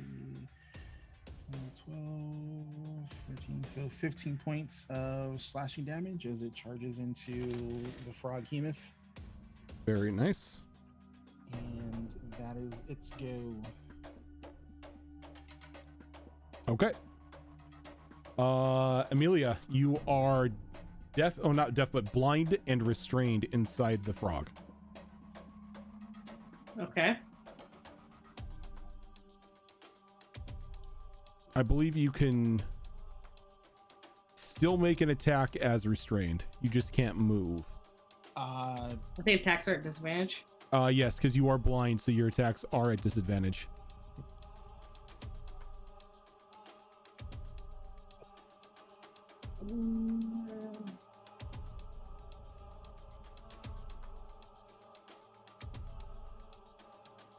But I do have. I am inside this thing, correct? Yes, you are inside of its stomach at the moment.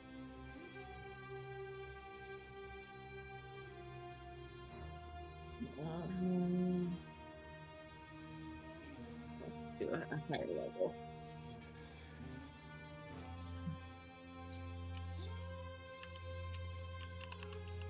I'm going to upcast Inflict Runes on 4th level. This is a touch spell, and I'm inside of it, so it should be hard to figure out how to touch it. You can just touch the walls of the stomach if you want. Okay. All right, so go. Is there any sort of the melee spell attack? Okay, so you still have to make that melee hit. Yep. So I'm assuming that's still at a disadvantage. It's still a disadvantage, yes. In the thingy. In the okay, thingy. I'll take that. And my spell attack bonus. So that's a 21 to hit. 21 will hit. Okay, so that is naturally 3d10, and then I upcast. That's another 3d10. Yes, it is. So 6d10 necrotic damage. Jesus Christ. Yeah. Nice. Inflict wounds is like serious Christ. business. Yeah, Okay, clerics don't joke around when they stop healing. It's like,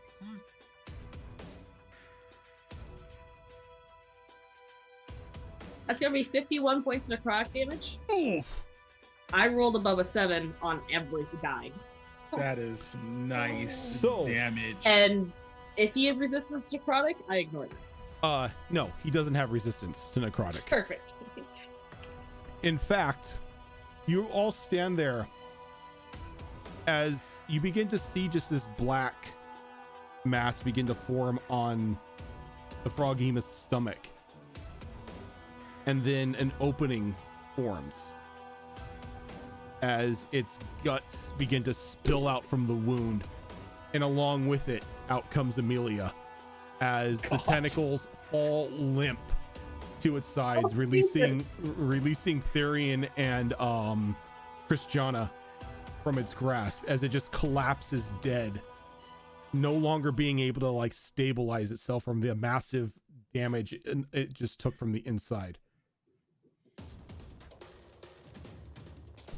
The Arcana Code, thank you for that raid. Welcome on in, everyone. Raiders, welcome. The rest of the stories don't eat the cleric. Pretty much. It had, don't eat 50, that cleric. it had 50 HP remaining when you did that. Oh, Jeez. I rolled really well on all those dice. That was lucky. that was nuts. The Arcana Code, thank you for the follow. Yeah, the lowest dice. There's only one of them at the lowest, and it was a 7. Everything else was high. Nice. Oh, This I pulled is that off. why clerics scare me. Treltor Skiller, thank you for the follow. So as the froghemoth, give me a second. I need to clear off all of these because they do kind of do kind of tax if they constantly go. Yeah. Umek, thank you for the follow. Then when you go to this one, so as the froghemoth falls and you go spilling out of its stomach, Amelia, you can see some of the acid that was inside of it kind of touching some of the exposed plant life and eating away at it, kind of hinting to what your fate may have been if you stuck inside of it. Yep. But as it dies, you begin to hear that croaking once again coming from behind you. And then you begin to hear very excited splashing as all the little grung that had turned away to hide are now running out towards you. No weapons in hand, though. As they kind of begin to like dance around you, and a couple of them are like very close to Amelia, kind of like patting her on like the shoulder and everything, like almost in like a congratulations sense.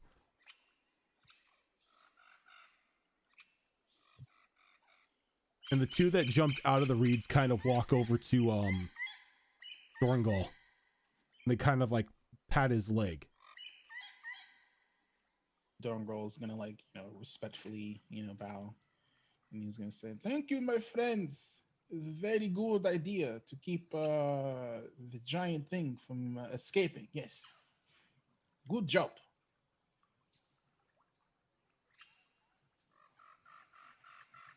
And they kind of like tilt their head to you.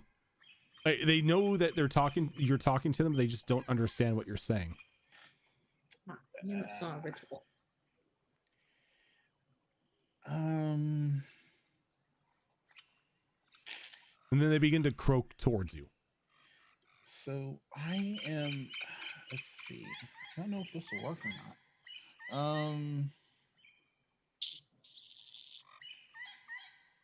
So I am going to ritual cast. Speak with animals. Okay. And I'm gonna see if so I'm gonna tell them motion for them to wait. And then I'm gonna cast the spell, and then I'm gonna can you understand me now, my friends? And once again, they just kind of like do the dog sideways head tilt. Again, knowing that you're trying to talk to them, but they're not understanding a word you're saying. They're not exactly he'll turn to the party and go, they're not exactly they're more humanoid than animal, so I cannot speak to them. He knows. He's gonna start talking in Druidic because he knows he saw them casting Druid magic, so he's gonna hopefully they can speak in Druidic. So he's gonna go, do you understand the tongue of nature? Yes. And they kind of like look at one another and kind of look back at you and just give you that blank stare. Okay. So you don't know Druidic. No. And then he turns back to the party. He's like, I am out of options. I do not know many languages. I think at that point, I'm going to cast tongues on myself. Okay. So I can speak with them and be like, what language do you speak? And as you say that, like all of their heads just snap to you as they understand you, and they just surround you at this point. Does tongues allow you to understand what they're saying back to you, or when the target speaks? Yes, ability to understand any spoken language it hears. So okay, yes, so I would be able to. Everybody else in the area just hears a bunch of like excited croaking, but Amelia, what you hear is, "Oh my God, she spoke our language. She knows what we're saying. She's the chosen one." Oh God, not again. The best place, the chosen one. She slew the great beast. She speaks our language. Please, chosen one, please come with us. Come with us. And like all of them are like reaching for you, trying to lift you up off of your feet. Oh my God. Okay. He'll look at the closest one and be like, did the great beast have a name? We just knew it as the great beast. She's gonna reach her pouch, pull out her book, and mark down the great beast. Back. It's been many years since it showed up. It has killed many of our people. We attempted to trap it as he points over to the spiked cage that Christiana activated. But it seems we did not build the trap correctly and it went off prematurely. But you don't know what he's saying, Right? I'm like, wait. But maybe it was a sign from. Maybe it was a sign from the gods. You arrived with your miraculous friends and wonderful bear mage. You are our heroes.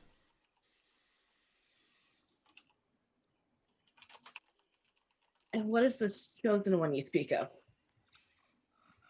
The one who slew the great beast, you.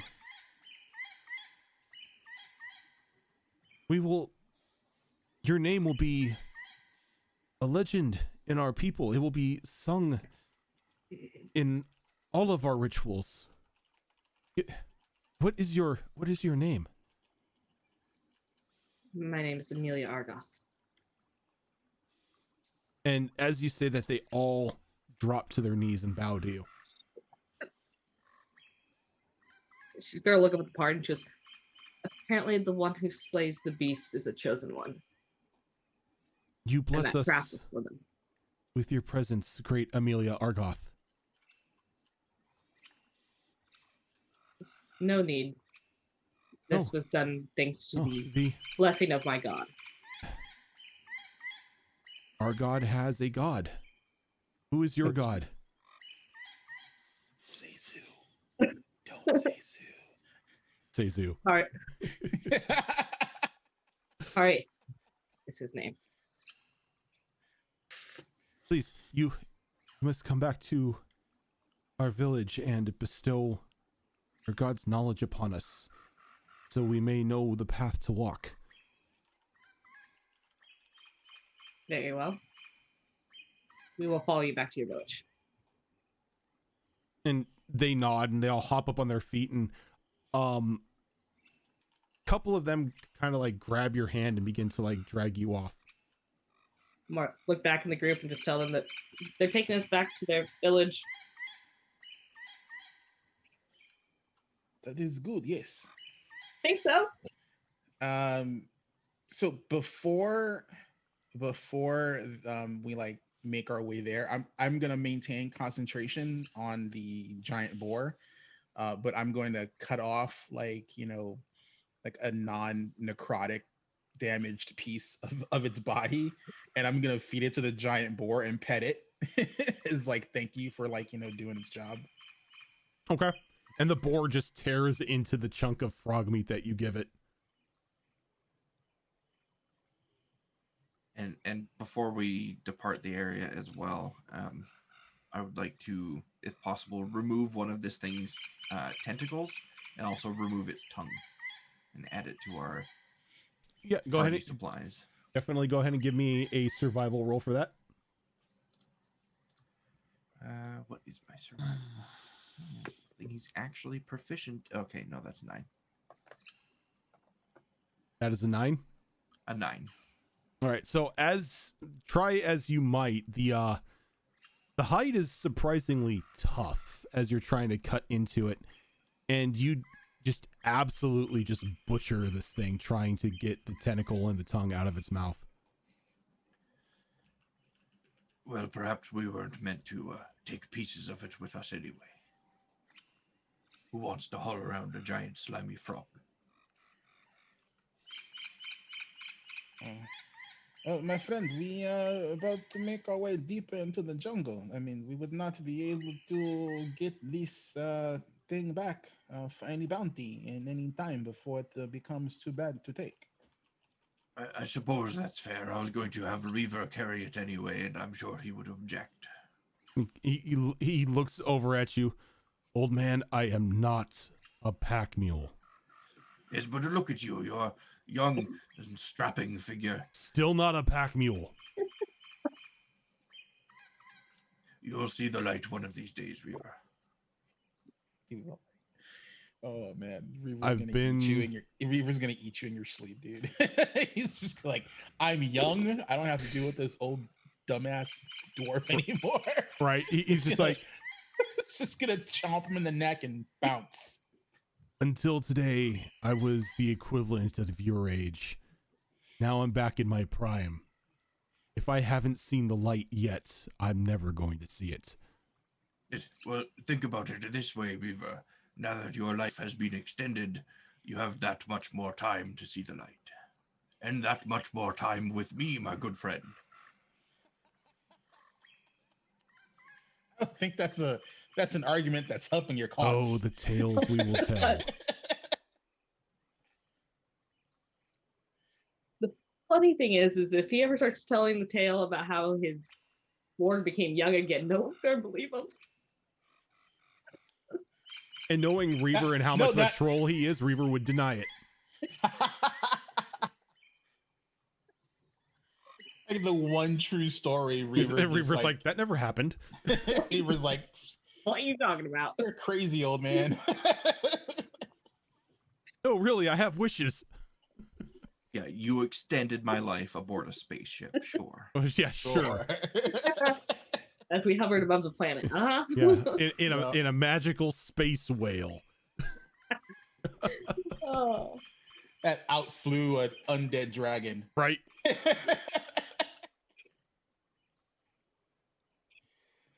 Oh.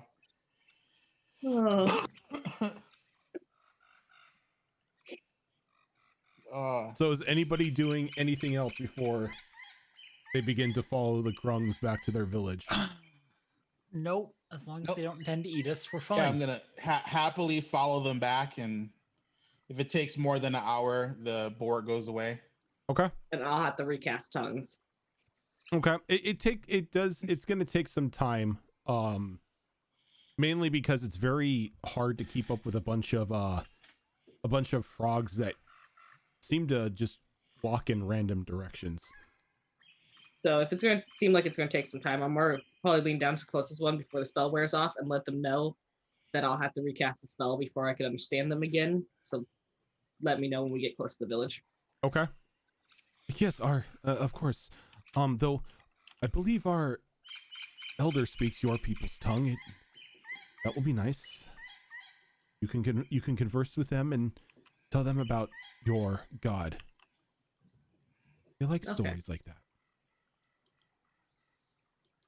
But yes, please, chosen one, come with us. And it takes probably about an hour and a half for you guys to begin to see the outskirts of where they have pretty much fenced and piked off in the swamp area. You could, as you're entering, you can see a bunch, like numerous grung of various colors begin to like gather along the side of you and follow you as your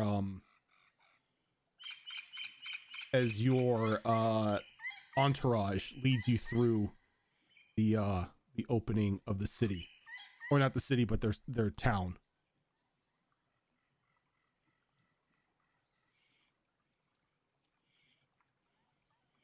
And it's a simplistic town. They do have small homes built, but definitely not something that any of you would be able to fit into. They're more little frog burrows than anything. But as you begin to head a little bit deeper into town, you're stopped almost about in the center.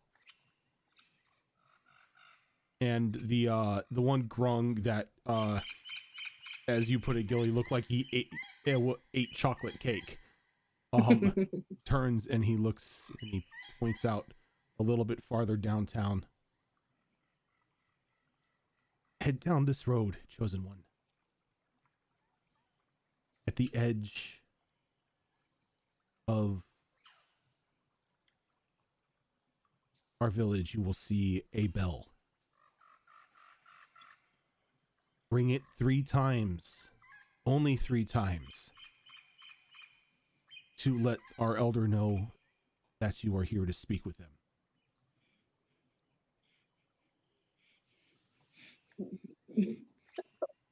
You ever played with us? What's You know what that? happened last time somebody rang a bell in one of these games? She will. She's not gonna question, but she's gonna follow directions Okay. because she doesn't know what happens with bells. And he kind of like hops back behind you.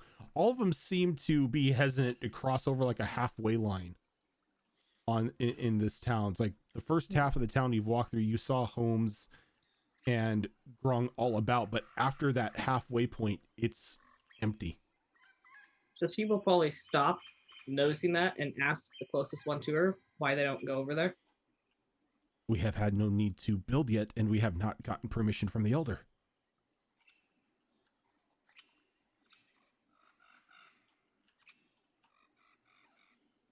Very Once well. we've shown our dedication, the elder says the gods will allow us to expand. We're hoping with maybe you arriving, we may have finally pleased the gods enough to grant us permission.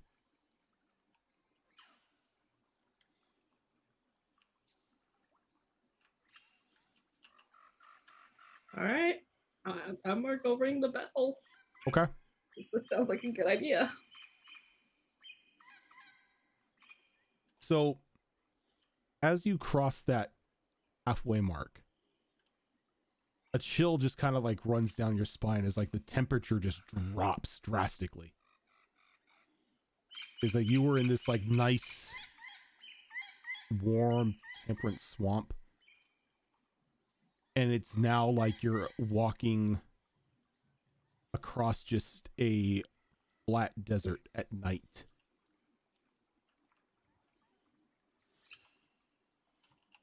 Just that uncomfortable, stinging cold beginning to set across you. And Does the terrain still look like the swamp terrain, or is it terrain changed? still looks the same, though. You cross. It's like that chill just begins to set. A little deeper you go in, the sounds that you've been hearing of the wildlife and whatnot stop.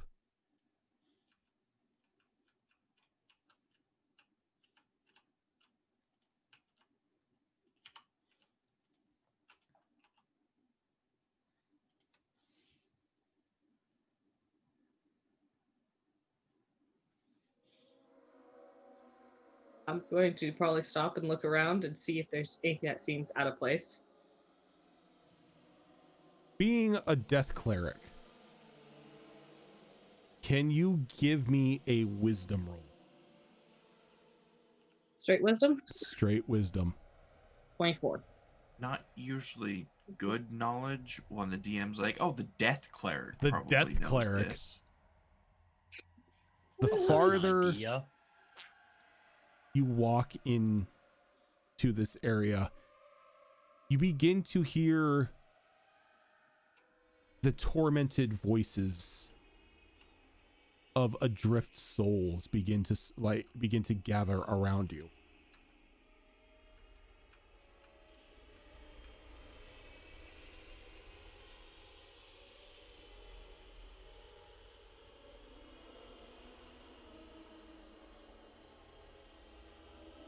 All of you begin to hear this as well. And it's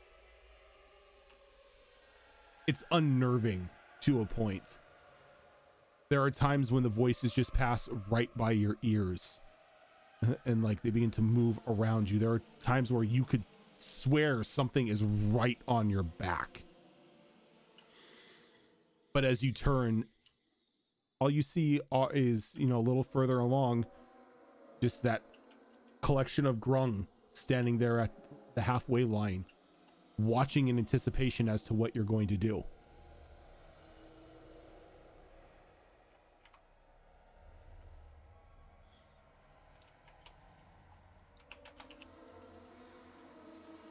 I think I'm just following Amelia's lead on this. She's the chosen one, right? Oh, good thing.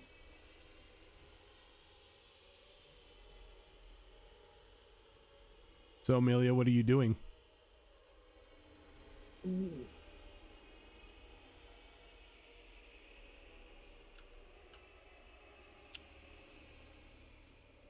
She wants to know what's causing all these souls to gather, so she's going to keep going. Not what I want to do. Takes a little bit of time, but you finally get to the edge. And like they said, is this pure silver bell hanging from a post. Before I ring the bell, can I use the wand of detect enemies? Sure. You can most definitely use the wand of detect enemies.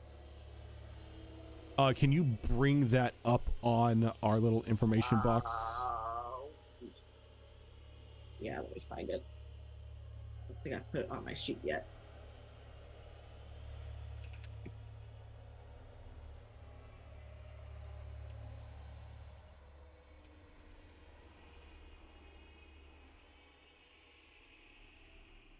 Not.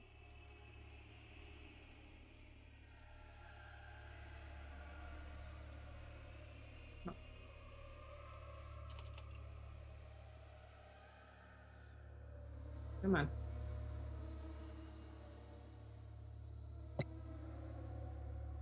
Seven charges while holding it. You can expend one charge, speak the command word. For the next minute, you know the direction of the nearest hostile creature hostile to you within 60 feet, but its distance is not known from you. Okay. So you cast that, and you feel it all around you, encircling you.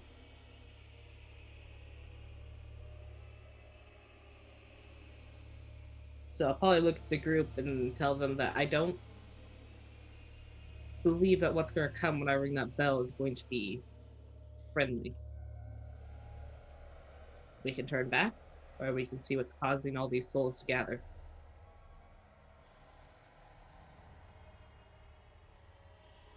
Now, is she the only one that hears all the voices? You all Okay. hear it. Well, that's good. You don't want your deaf cleric hearing voices? I mean,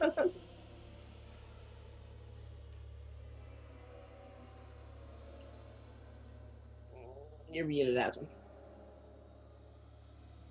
I will speak to my god and see if it's a good idea to ring this bell. Okay. And I will ritually cast Augury. Ooh, I can ritual. While he's doing that, can I do commune? Yes. You both can. Yeah, if you want to ritually cast commune, you can do that as well. Just Yep. pretty much the same thing. So you contact your deity or divine proxy and ask up to 3 questions that can be answered with a yes or no. Okay. dial the god. Yeah. Yep. Phone a friend. Phone a Jesus. Oh, and then augury is you roll the bones. At the end of the results, specify the results. All right. You receive an omen from an otherworldly entity about the results of a specific course of action that you plan to take for the next 30 minutes.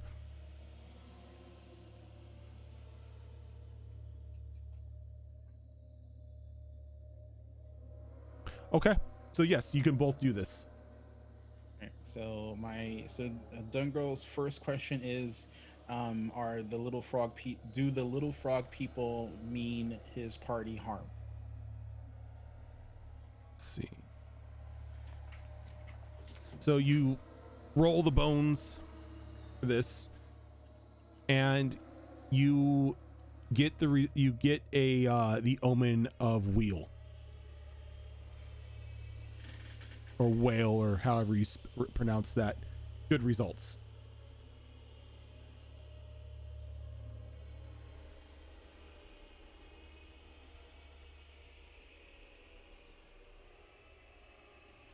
Okay, so then, Meaning that they do not.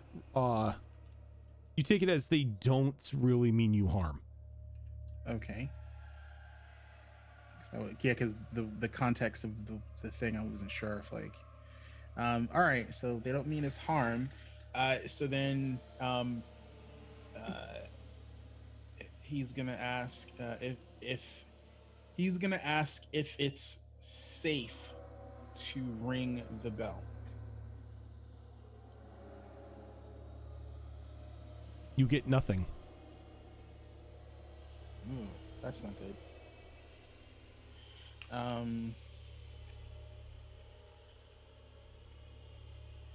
All right, here's a better one. So he's gonna ask, is it safe to ring the bell? As my door opens up because my cat's crazy. You get both wheel and woe on that one. So then Darngo's gonna go, I don't know, my friends.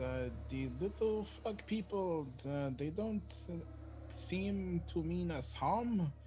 But if we ring the bell, it can either be bane or boon. There's no right or wrong for ringing bell.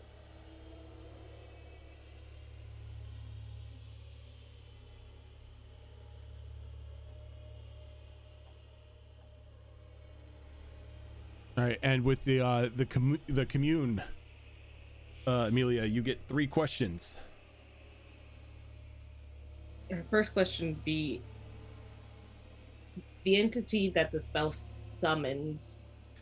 Is the entity that the spell summons what's causing all the souls to gather? Yes.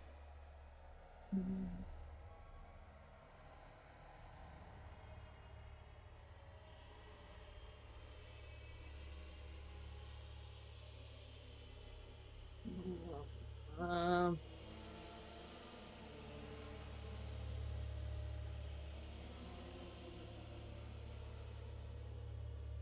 does that entity mean us harm? If we call it?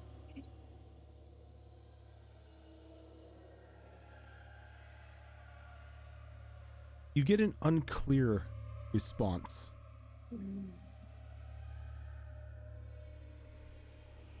Almost, but it's like as while it's unclear, you get a feeling that the answer wants to be yes, but it's not definitive.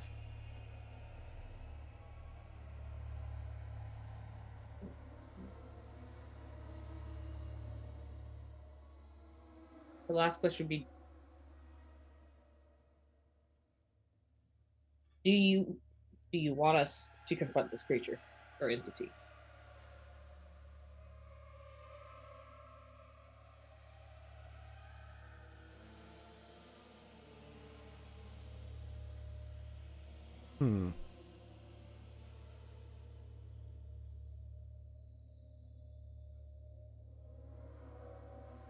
Again, it gives you an unclear response. And you could take that to mean that it doesn't care whether or not you take it down. Fair enough. Or that if you encounter it.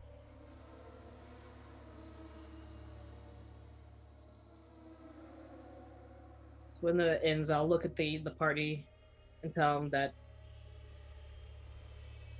the entity is what's causing these souls to gather. However, my god doesn't... It's not sure if it will harm us if we call it, but it feels like it might. Doesn't really care if we stop them from gathering the dead or not, so... Mm-hmm. And again, we'll leave it to the party to decide. Do you want us to ring the bell, or shall we? Well, I think we should ring it. We've come this far. Why not sate the curiosity? I know Reaver's with me, of course. Saving curiosity is not always a good thing, old man. It worked Again, out for me every time. You speak for me, but in this instance, yes. I am curious to see what's making all these spirits agitated. I don't feel very comfortable having all of these spirits not be able to find rest. If it's unclear if ringing the bell is going to do us harm and it may help these souls, I say we at least try. Okay, well. I will ring the bell 3 times. Okay. See what happens. So you reach in and you ring the bell once. And as you do, the voices get silent. You ring it again. And the chill fades. And as you ring it a 3rd time, a hand comes out of the bell and it grips you around the wrist. And it pulls you past the gate. And as you do, this mist that was just this thin layer of mist that was between the gate and the other side is blown away. And as it is, all of you see this large wooden shack in front of you. A singular fire kind of beaming from the inside. And the door just slowly opens on itself.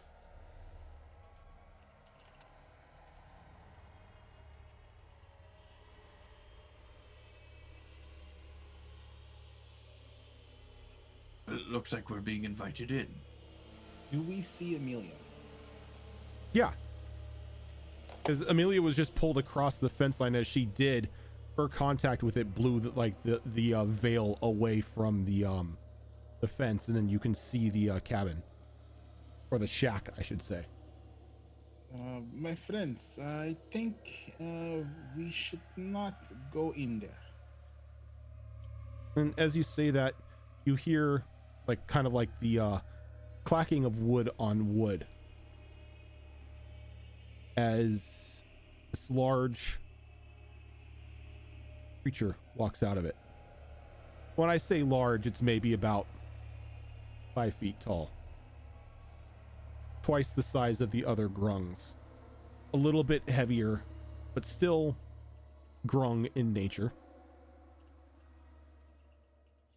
So this one isn't really sporting any of the brighter colors that you've seen on the other frog people. It's a very mottled gray with black spots. One of its eyes is completely clouded over. From the staff that it's holding, it looks like it's got a bit of bird bone hanging from it at the top. And just looks at the group of looks at the group, like takes its one good eye and kind of turns its head and looks at Amelia. So this is who is being called the chosen one.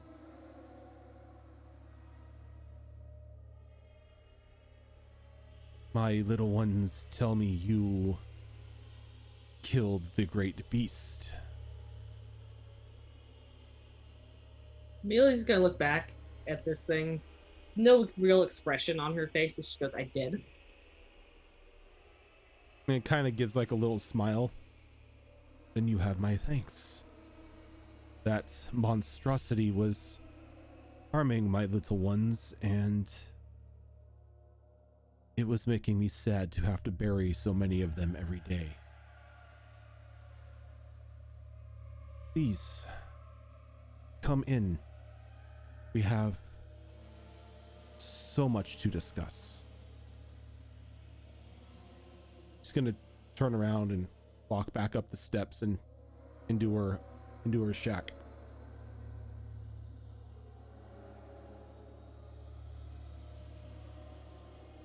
When she turns around and she heads into the hut, Dorngal is going to look at Amelia and like shake his head. He's like, nope, we're not going in there. She nods her head. She's already in there, but she nods her head in understanding. She understands. Yeah, and he's like Dorngal looks at the rest of the party and he gives them like, you know, the danger sign for when they're hunting.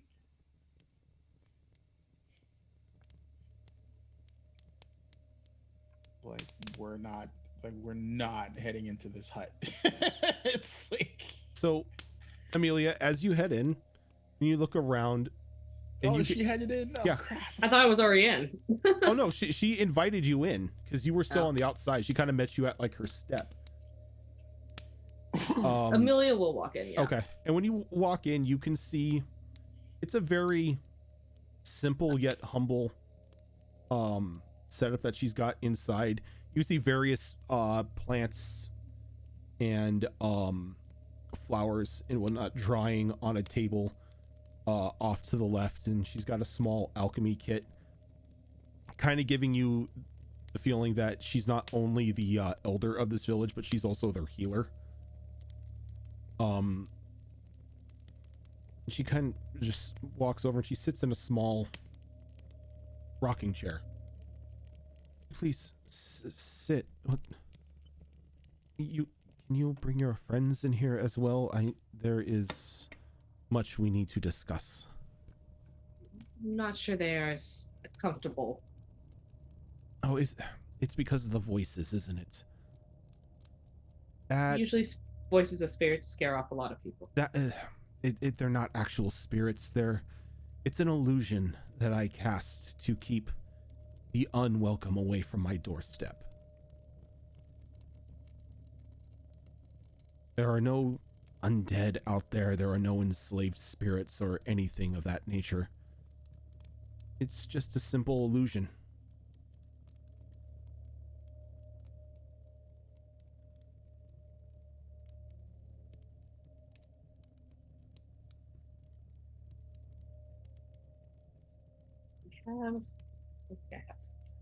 Is she coming out to get us? I'll probably walk back out and let him know that she claims that it was an illusion. And she'll probably also tell you guys that she understands if you do not wish to come in.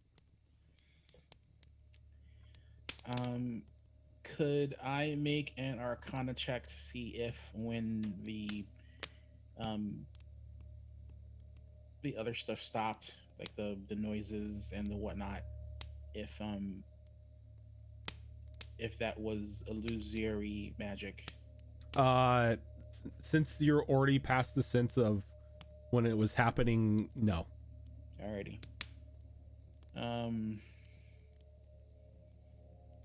Well, she's inside and she doesn't want her to be in there alone with what Dorngal believes might be the hag. So he's gonna sigh and he's gonna talk to Rutgar and Bearfolk, and just he's gonna be like, in Bearfolk, be ready to take her head if she does anything stupid. I will crush the frog if need be, Lord. And like they'll head in. Okay. What about the rest of you? I mean, if Dorngal's going in, then Therian will follow suit. As soon as Dorngal gave that like hunting party danger sign, Therian was like, "Oh, okay, this is serious business. I'll actually listen now instead of being me."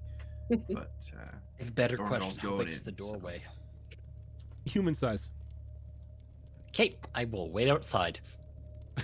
The centaur is like, yeah, I can't accept Looking your at the door, hospitality. going, this is nice. This is nice out here. Wait, you're a large creature, right? Uh-huh. Yeah, you can fit through it. You're fine. It's double door. You may have to duck underneath like the door frame, but you're able to get inside. Okay. we're in real trouble if you approach the door and it grows to accommodate you. Yeah, it's like, nope. This is fine out here.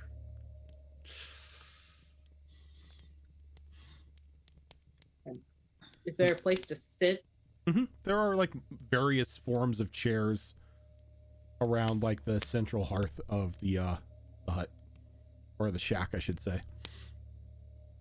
I will find a large section of floor that looks like a good place to sit. Okay. I'll find the chair that's farthest from the exit. I'll just sit on the What? floor next to Reaver. All right. So You're not gonna sit on Reaver? before we get into a conversation with the Grung Elder here, let's go ahead and take final break of the night. And when we get back, we will do the drawing for the dice. Or do we want to wait until the end of the session? I think we can wait till the end of the session Okay. because we're almost there anyway. So I will repost the image of the dice, however, in the chat here. So that is the set of dice that we are giving away right now. All you need to do is type !December into the chat in order to enter into the raffle. Yep. And we will be right back, everyone, with some Frog Elder talk. Let's stick with us, guys. We'll be back in about 5 minutes.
to live forever.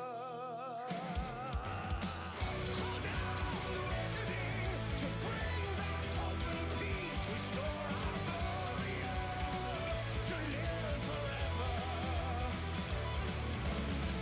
Bring down the dark regime. I know how to unleash eternal power. Lead us to order. I am the light bringer.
Alrighty, we are back. Follow the Ghostbusters doctrine for when someone asks you if you're a god, you say yes. Yep. And if you have a chance to cross the streams, always cross the streams because nothing but good things happen. No, this was cult talk. I mean, Well, that technically could be too. So, all of you have taken a seat around the hearth of the Grung Elder's shack. Kind of looks at all of you and she waves a hand as the door behind you shuts.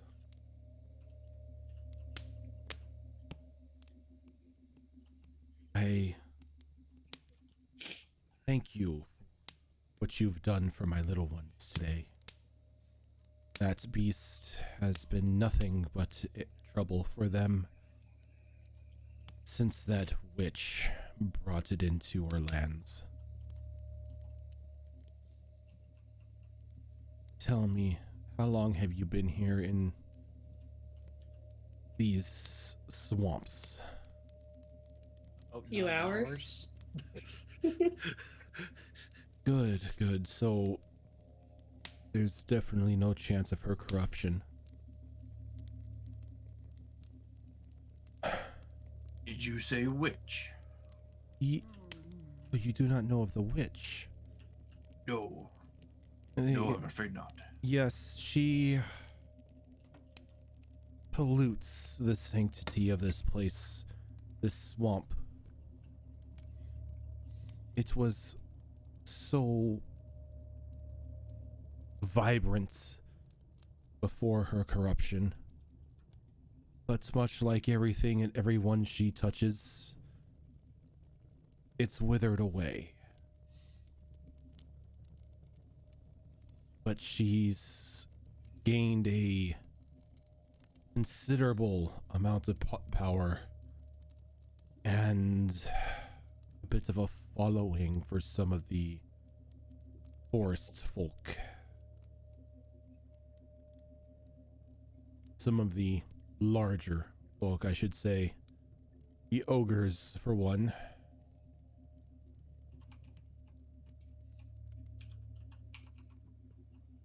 But after what you've done today, maybe there is hope to actually stop her. I would assume that since you are all here, you are going after the rock that fell from the sky.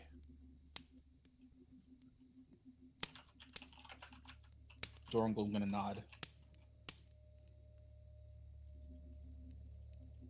As has she. I must warn you, the jungles and forests are not safe for the living at the moment. They are polluted. There's a mist that seems to be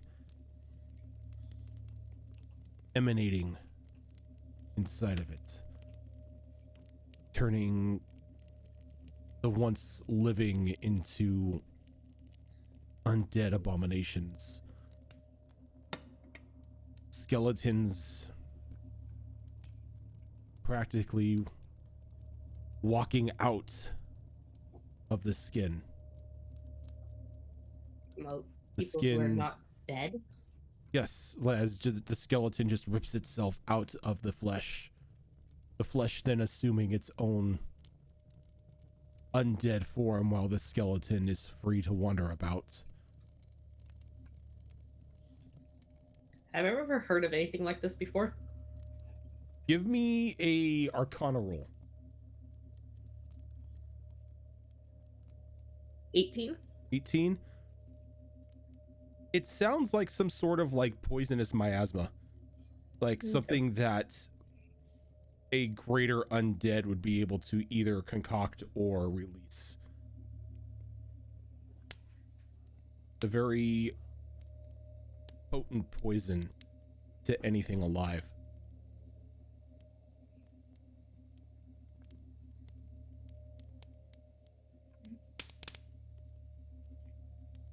So I have concocted something that may protect you from the mist. If you are still willing to brave the forests.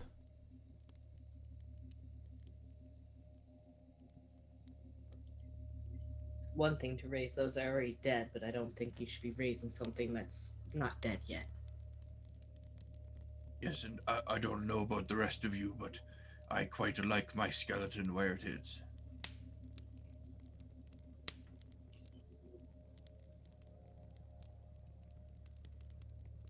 What about the rest of you? Are you still going to maintain your focus? Well, I had vision of very much bad things happening. If this rock thing is left to its own will. So, you know, uh, it is a detriment to nature. I cannot allow this thing to persist and keep living. It is not the rock that caused it. Simply the rock that's awoken it.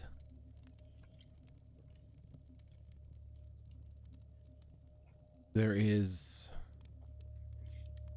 a tomb deep in the forest,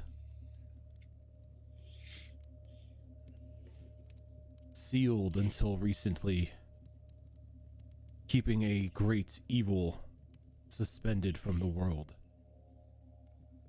But now that it is free, I fear that this mist is only the beginning. I don't believe it is at full strength yet.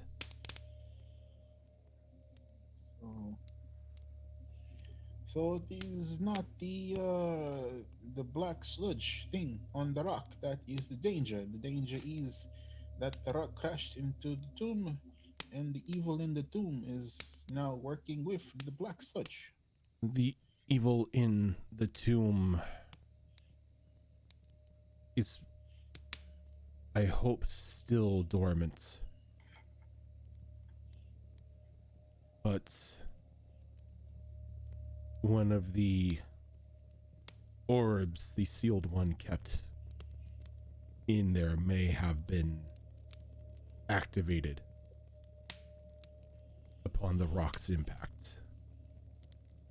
And who was sealed in this tomb? We do not speak its name. Just know Would you, that write it down for us? we do not write its name. Or is he? To even read its name is to invite its wrath. Is there a way to make this orb dormant, if that is the case, or to maybe destroy it? I would hope, but I don't know.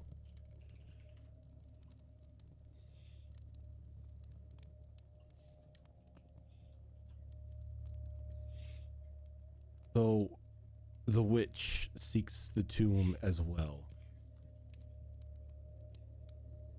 For an obvious,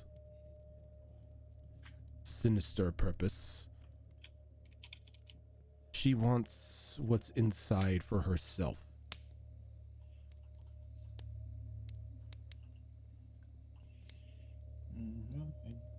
Would not put it past her ilk to want great evil power to try and control.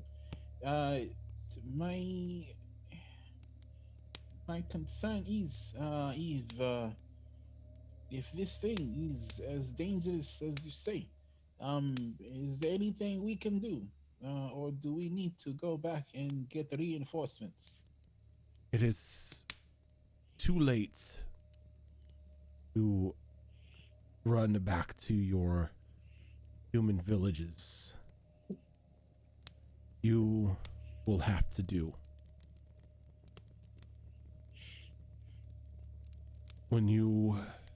If you, hopefully you get to the location of the orb,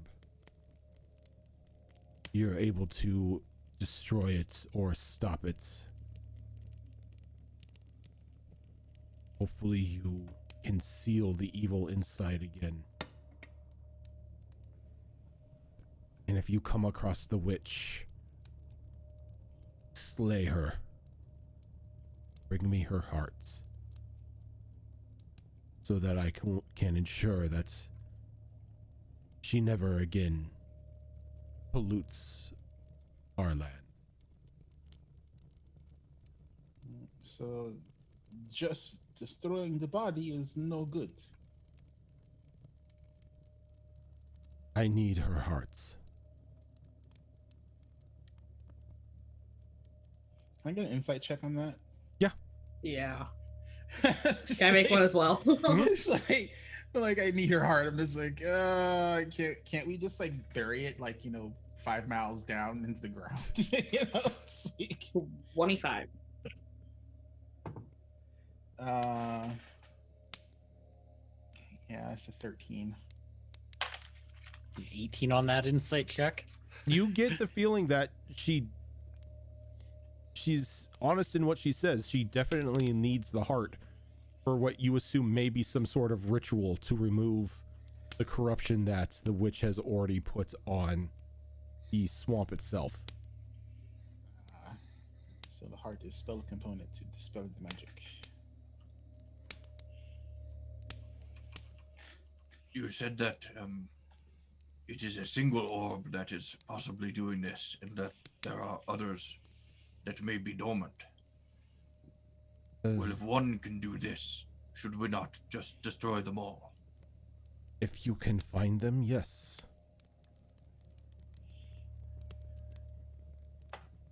Do you know what they're made out of? I That could do. help. I do not.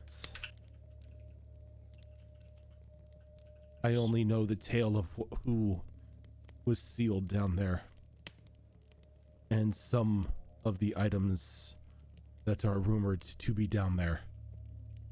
One of them, this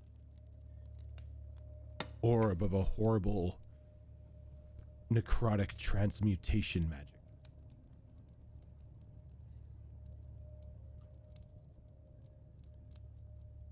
Only the orb, dangerous. You should assume everything down there is dangerous.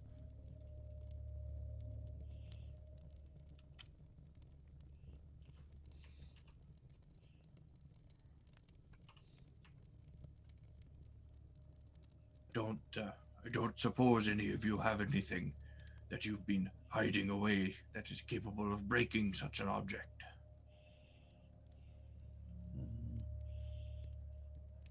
Fortunately not.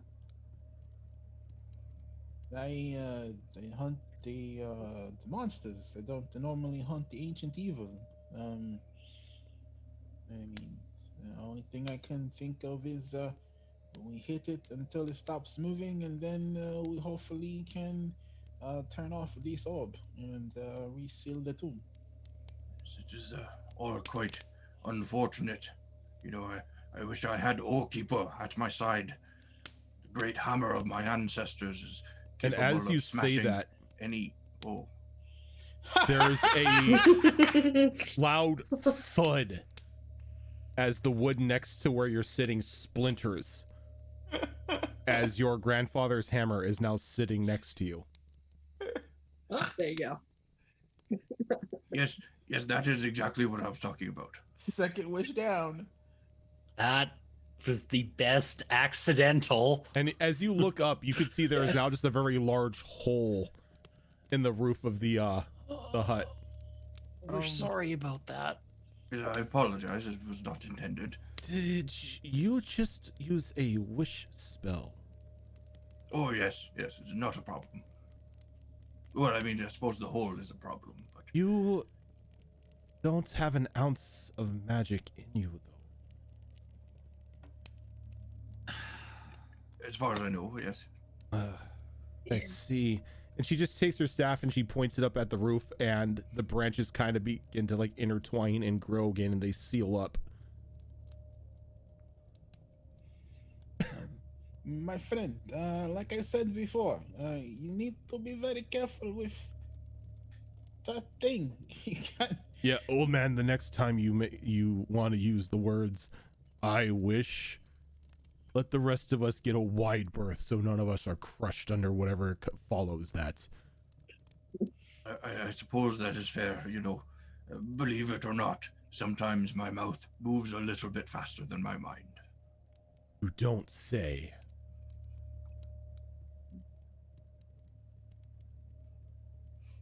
Do you have any more of those wishes? Oh, yes, yes, of course. I have a whole deck of them, in fact. I have the deck of wishes. My friend, I told you that's not how that item works. You were lucky. I was lucky. You know, Maybe we were maybe all it's lucky. maybe it's a deck of luck. You know, I mean, should not, we haven't seen anything bad come from it yet. no, we should not tempt the fate. I mean- say we leave it be. The old man just got his grandfather's hammer that I didn't believe it existed. I It can might hardly not have. believe it myself. So, from what you're seeing, sitting next to Therian is this large, like, dwarven great hammer that is inscribed with very intricate and ancient dwarven runes formed out of a very dark metal with a clear blue crystal in it.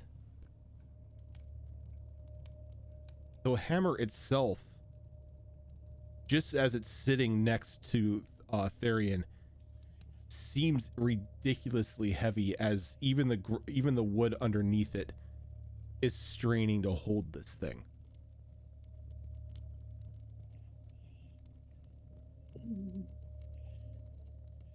Can you Tyrion, maybe, you might want to put that hammer somewhere other than on the floor. Oh, I suppose that's... Yes, I don't want to damage this house any further. My apologies again. It would seem it's yours now anyways. Grab the hammer and... And as you do, for a moment, Therian, you hear your grandfather's voice in your ears. He says, "You are finally worth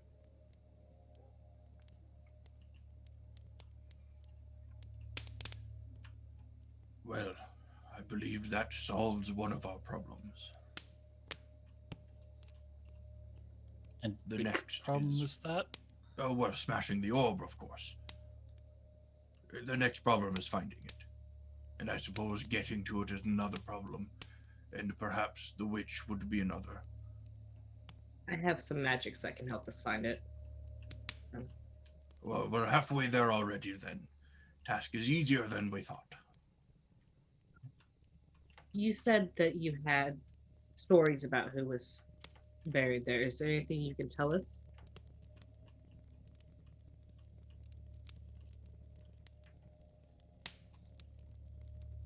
There are many things I can tell you. What is it you wish to know?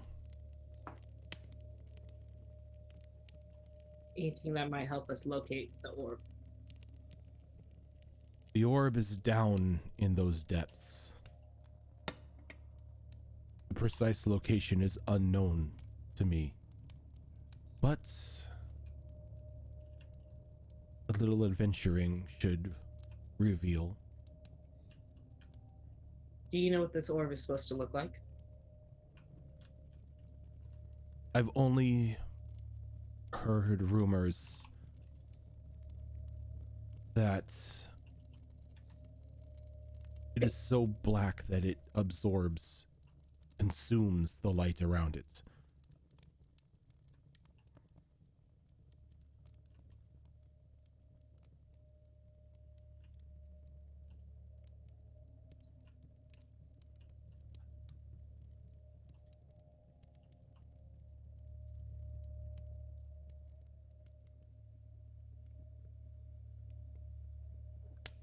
Does your village happen to have a shop in it? Some spell components I'd like to pick up. A shop? No,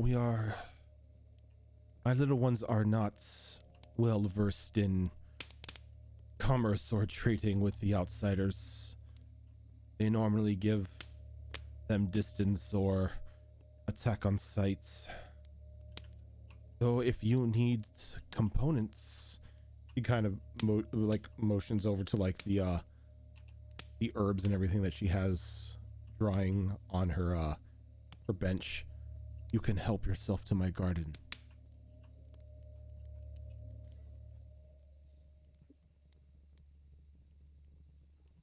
Thank you. That's very kind.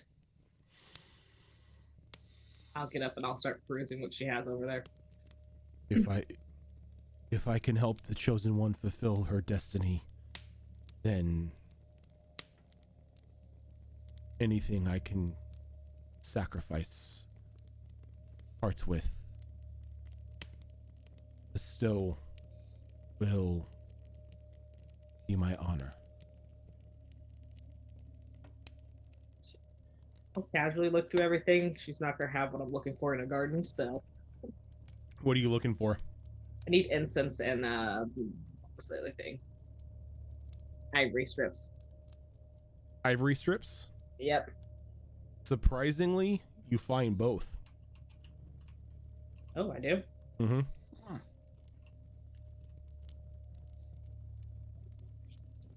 No. I'm gonna look back at her and be like, I don't want to take anything without leaving something. I'm gonna reach into my pouch. I'm gonna pull out a book.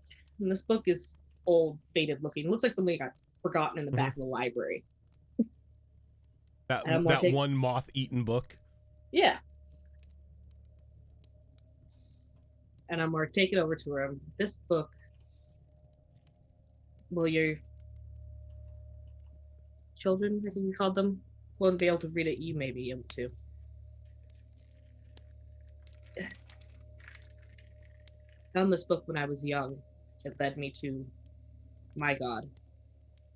And I hope it helps at least bring peace to those who have passed in your village. And I will give her my book on Barith. Okay. That I found way back when. Way back in the day. Yep. Way back in the day when you were a wee death cleric. Yep.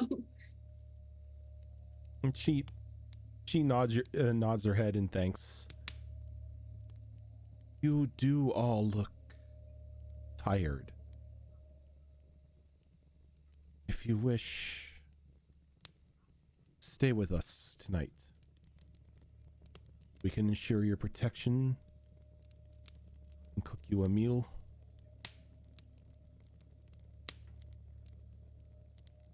If there's anything else that I can do or my little ones can do for you, let me know.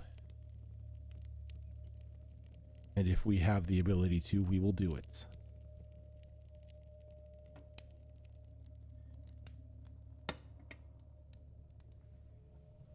I certainly wouldn't say no to a good meal and a bit of rest. Sounds like we have quite the adventure ahead of us.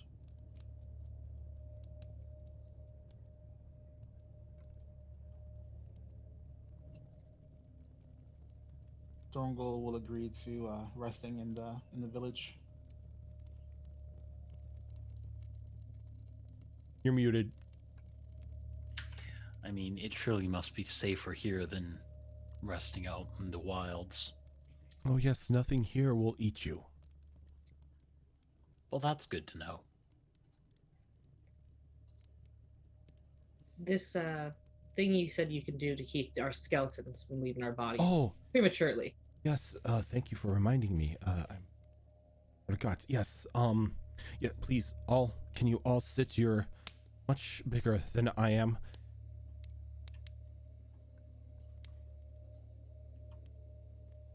He walks over to a mortar and pestle, and she begins to like crush up leaves and dump in some powders as she's like chanting to herself. And it takes about 5 minutes or so for this to take effect, or not to take effect, but to be done. And then she brings it over and she begins to dip one of her fingers in the mixture, and she begins to trace a small rune on all of your foreheads.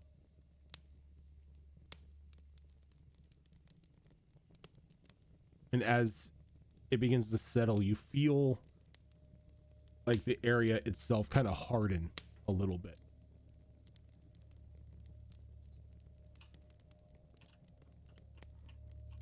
That is my personal ward. It will ensure that undeath cannot claim your bodies or your skeletons. There may be one more of our party coming in behind us. I will have My the brother. I will have the little ones search for your brother and bring him here. If he's out in the swamps, they will find him. Thank you.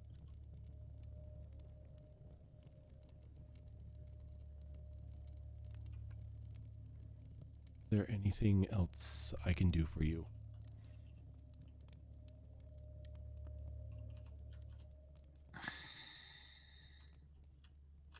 You've been very kind. We will be leaving in the morning to see what we can do about this danger. I wish you luck. For all of our sakes.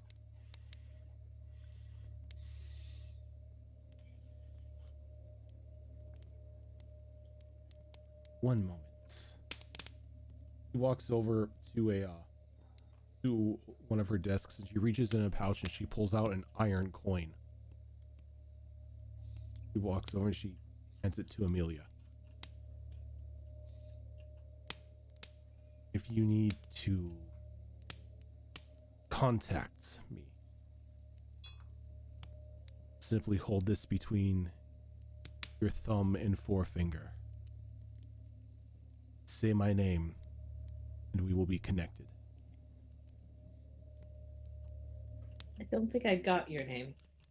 You may call me Flipinda.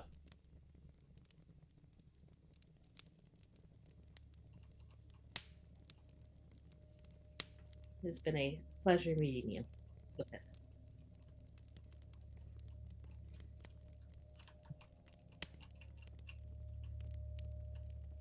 She gives a soft smile before walking back over to her rocking chair.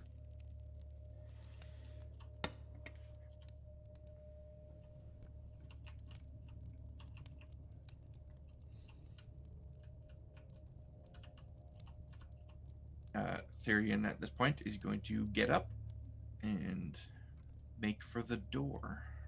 Head back to the village. She's like, oh, that reminds me. She picks up her staff and she slams it onto the wood of her hut. And you begin to hear a loud sounds of like wood and nails and everything begin to echo from outside the hut.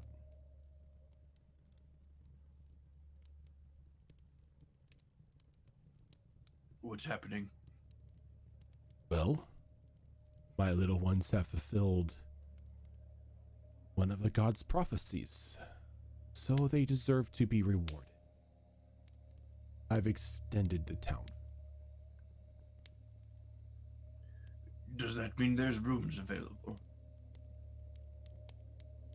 You may stay here if you wish, but yes, there should be rooms available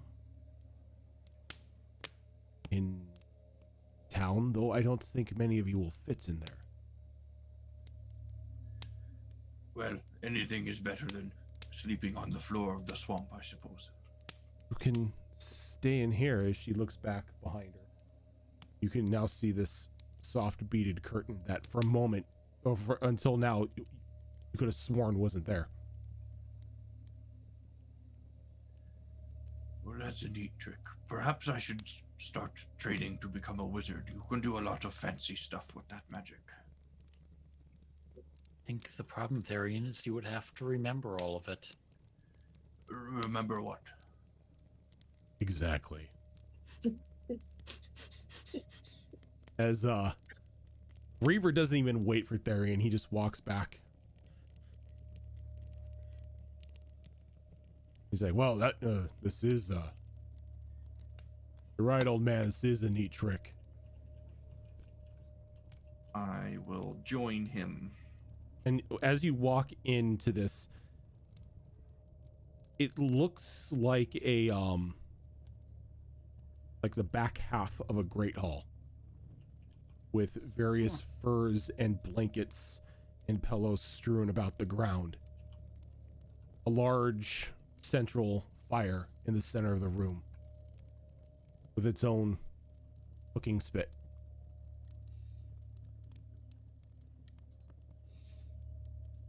Feels just like home. Quite inviting. Dorangol and Rutgar are going to cozy up to the central fire. All right. Going to head back there and find a large section of furs to curl down on. Okay. What about Amelia?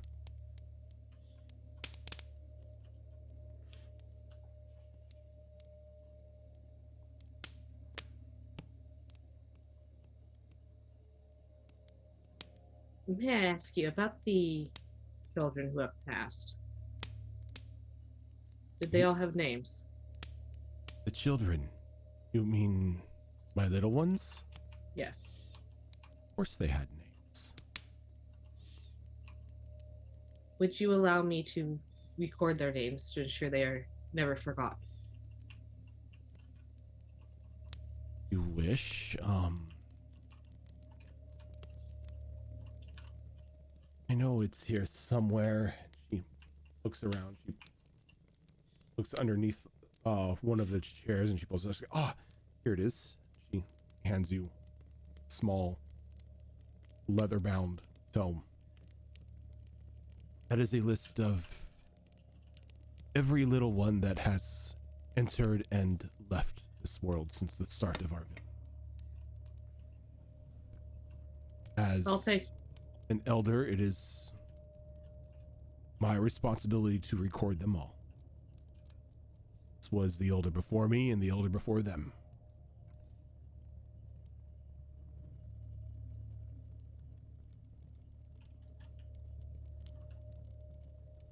What you I'll take hold this. in your hands is 15 generations of little ones.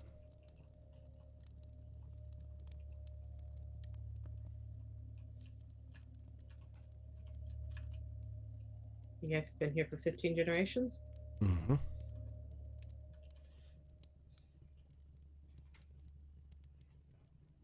You guys are unlike any species I've seen before. We are grung. Unless you've spent time in temperate and wet areas, you would never see us. I'll probably sit close enough to the fire I can get some light from it and just spend some time copying down all the names from their ledger into my own book. Okay. So night comes and goes.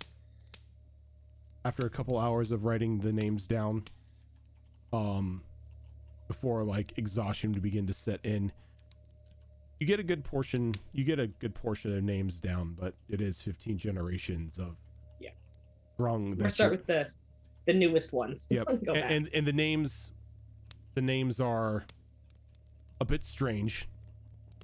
Sometimes they kind of run on and they sound more like noises than anything.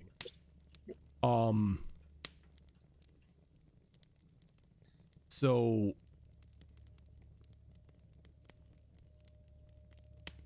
you have time to record some of them, That's fine. but then you go into the back and you settle down for the night. And as everybody settles in, Since I only sleep for 4 hours, can I spend the other 4 hours recording more names? yeah, I would say so. Like you can get up before like everyone else and begin recording. That's definitely something you can do. So as everyone else is sleeping and Amelia does her trance and then begins writing once again, that is where we are going to leave off for this week. You guys thought she was a hag. I totally did. I mean, she still might be. I mean, Not all we- hags are evil, kill on sight creatures. I mean, we have a little bit of PTSD from past experience with I have no idea what you're talking about. potentially kindly old ladies who are No idea what Just- you're talking about. just chilling about in heavily forested areas, whether they be forest, swamp, or whatever. No idea what you're talking about. What's a hag tome? It's a hag tome. I don't know. Thing Ash collects. Yeah, they're like Pokemon cards for Ash. Pokemon cards for Ash. I mean, this is true. So, but before we head off tonight, we got a little dice drawing to do. Yes, we do. Nice. Somebody's gonna win some click clack math rocks. Sure do. And I'll post the image once more in chat of the dice that are being given away. You've got about 30 more seconds before I close up the raffle. That's the word I was looking for. And then I will draw a name, and if your name comes up, all you have to do is tell us what it is that you won. And once we confirm it, we need your Discord username in order to contact you later for shipping information. And that will be the end of that. But if you have entered this one and your name is not drawn, don't worry, we do still have more giveaways to do. We will be giving away another 2 sets of dice during, Our Saturday afternoon game. the name of which is not Withered coming to me. Wastes. Withered Wastes. The W's still trip me up. Withered Wastes, which starts at 11:30 a.m. Pacific this Saturday. And then we will also have one more dice giveaway and a dice bag giveaway happening at 7:30 p.m. Pacific that same day, that same Saturday, during the potential last episode of our Christmas mini adventure. And Raven's holding up the dice bag that you can win in that drawing. They are beautiful. They're shiny. They hold way too many dice. They're made of micro suede. They're amazing. What was it? What was 170 dice that it holds? 170 dice. I started running out of dice while filling it to get that number.